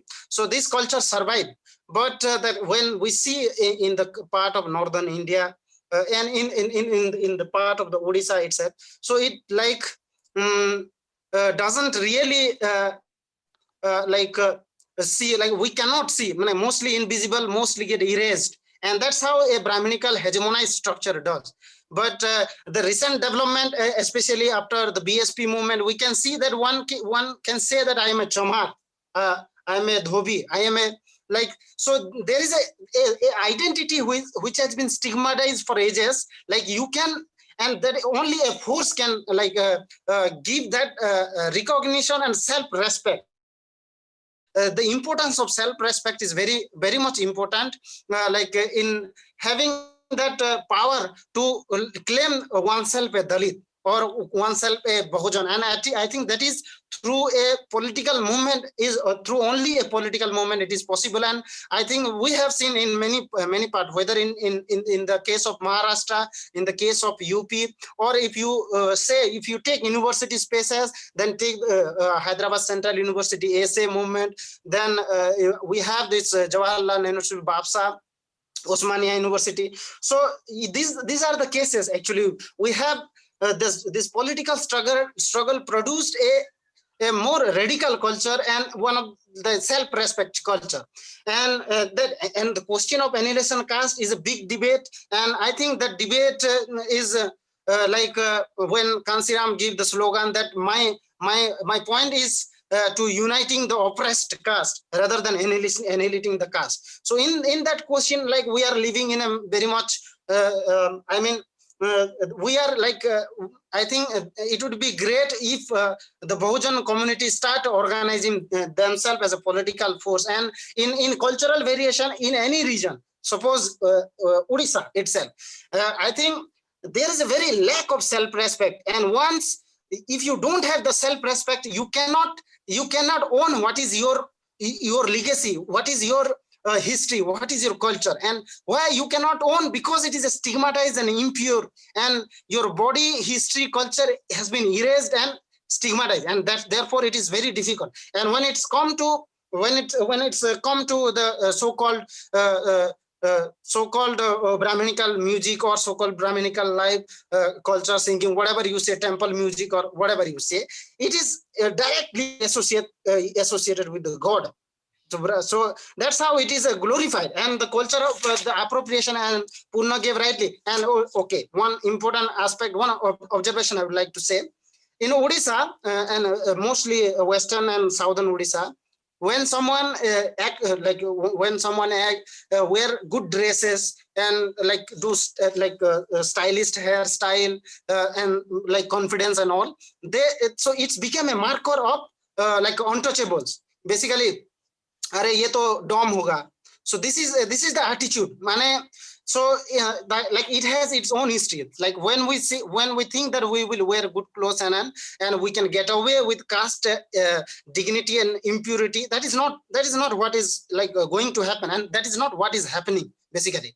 And so whenever Dalit wear a good clothes, then it's like look, Dalit like migrate to different places, different urban cities and center, and they get modernized, and they move towards the education, and that's how they become modern. But at the same time, this modernity itself, like it's kind of become ghetto. Are dekho Dalit hai. Are he is Dalit.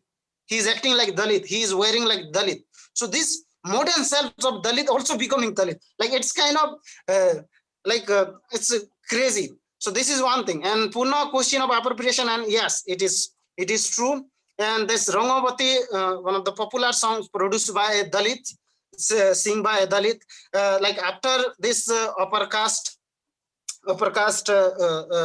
like took this, and then it's became international, and that's how it is. And that's what my point is. Whenever a Brahmin sing, or whenever a Brahmin speak, then it's become universal, and that is given. And as long as the caste structure exists, as long as the power dynamics exist the way it is, then you cannot go away against this, and that is going to happen. And I think the capital, somebody has pointed out, we need to have our own capital to dominate in the marketplace, to dominate in the terrain of in public domain basically. And that's the financial capital. You need financial capital. We have already cultural capital. A glorious cultural capital is having with us, but that is because of the stigmatization we have lost many. So in northern India, you hardly find, and people, even if you give logic, then people will fight with you that yes, there is no culture of Dalit. That's how it is. Why it is? Because it's been erased,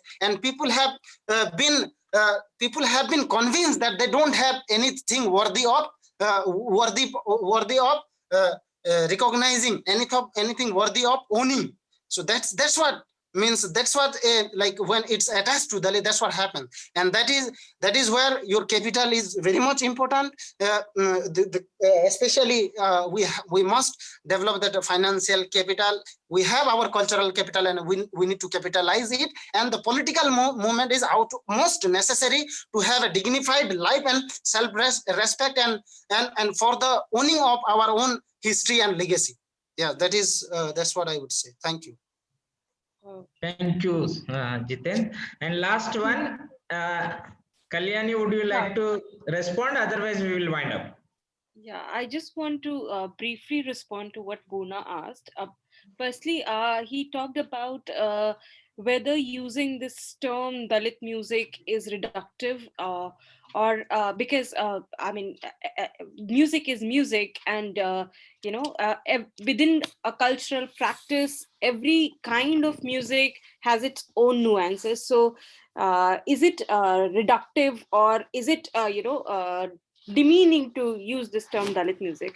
I think it is not, because when we look into the practices of Dalit Bahujan music, for instance, it has been unique in its own terms. It has been unique in the terms of the material it uses, the instrument it uses. It has been unique in terms of the way it is practiced. So so I think it is and this is something worth being appreciated, rather than seeing it as belonging to just very few. And in fact, I think even the practice of Dalit music, or Dalit Bahujan music, is getting expanded now. So we, for example, in within even mainstream, we have new materials of Dalit Bahujan music coming into practice. So I think there is a constant music having its own dynamicity. It constantly interacts, and it interacts with the mainstream, and it makes space for its own self. So it is not reductive, but it is constantly in the process of making and reimagining things. Now, the second important point which Poona raised was about the consumption and the production of Dalit Bahujan music, particularly in times like today, when technology has grown, and there are new ways in which the music itself is getting formulated and practiced. So to that question, I think when Ande Bhaskar was talking about Dhappu, for instance, he mentioned in the comment that we need, and even Chandraiah ji was talking about, how the Dhappu itself needs to be modernized. Like the instrument has to, it also moves from its tradition, or its archaic types to new types. But I think the essence of the music, or the essence of that instrument, needs to be contained. So I think of the consumption and the production, or the the entire the aspect of marketing of the music is a two-way sword. Sometimes things does get appropriated, something which happened in Maharashtra, for instance, when the practice of tamasha was appropriated by Bollywood, and things got diluted from its original form. So that is the negative side, but the positive side is also, without these new technologies, or without the new without interacting with the new forms, or the new marketing dynamics of the music fails to expand or reach to a maximum number of people. So somewhere I think it is a very contested, the consumption and understanding the consumption and the production side of the music is a very contested terrain, and it's a two-way sword. So I think if that answers your question. Thank you. Thank you, Kalyani. So I think there are many. So this is a rich discussion. This shows the depth of the presenters, their understanding, their critical outlook, and also the scope and need of this domain of Bahujan musical traditions. Because so far, since institutions are failed, universities are failed to recognize, because of committed activist scholars who come from the Bahujan communities are began to engage. So it become an urgent need also to seriously, continuously discuss, document, have a emancipatory vision to understand these traditions. So this, I feel this discussion really brought many questions, many insights for our further engagement. So with this, I thank four speakers: Kalyani, Prashant, Bhaskar, Ande Bhaskar, Jitendra Suna, for their time and for their presentations. It's really insightful, and we will upload this discussion in YouTube. Everybody can check it. Those who have missed, they can also check it at YouTube Satya Shodhak channel with Ambedkar profile picture. So further, So we would like, on behalf of Satya Shodhak, we would like to have more lectures that we will inform soon. On behalf of Satya Shodhak, we thank all the participants within the Zoom meeting and on Facebook, those who have participated actively. Thank you very much. We will keep in touch.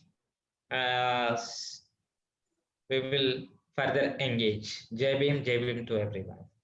Thank you, Chandraiah, for this talk and interesting discussion. I learned a lot from this. I think there is many more things we need to do and learn. Yes. Thank you. Thank Thank you, you. all of you. Jai Bhim. Thank you, Jai Jai. Jai Jai Bhim. Bhim. Jai Bhim.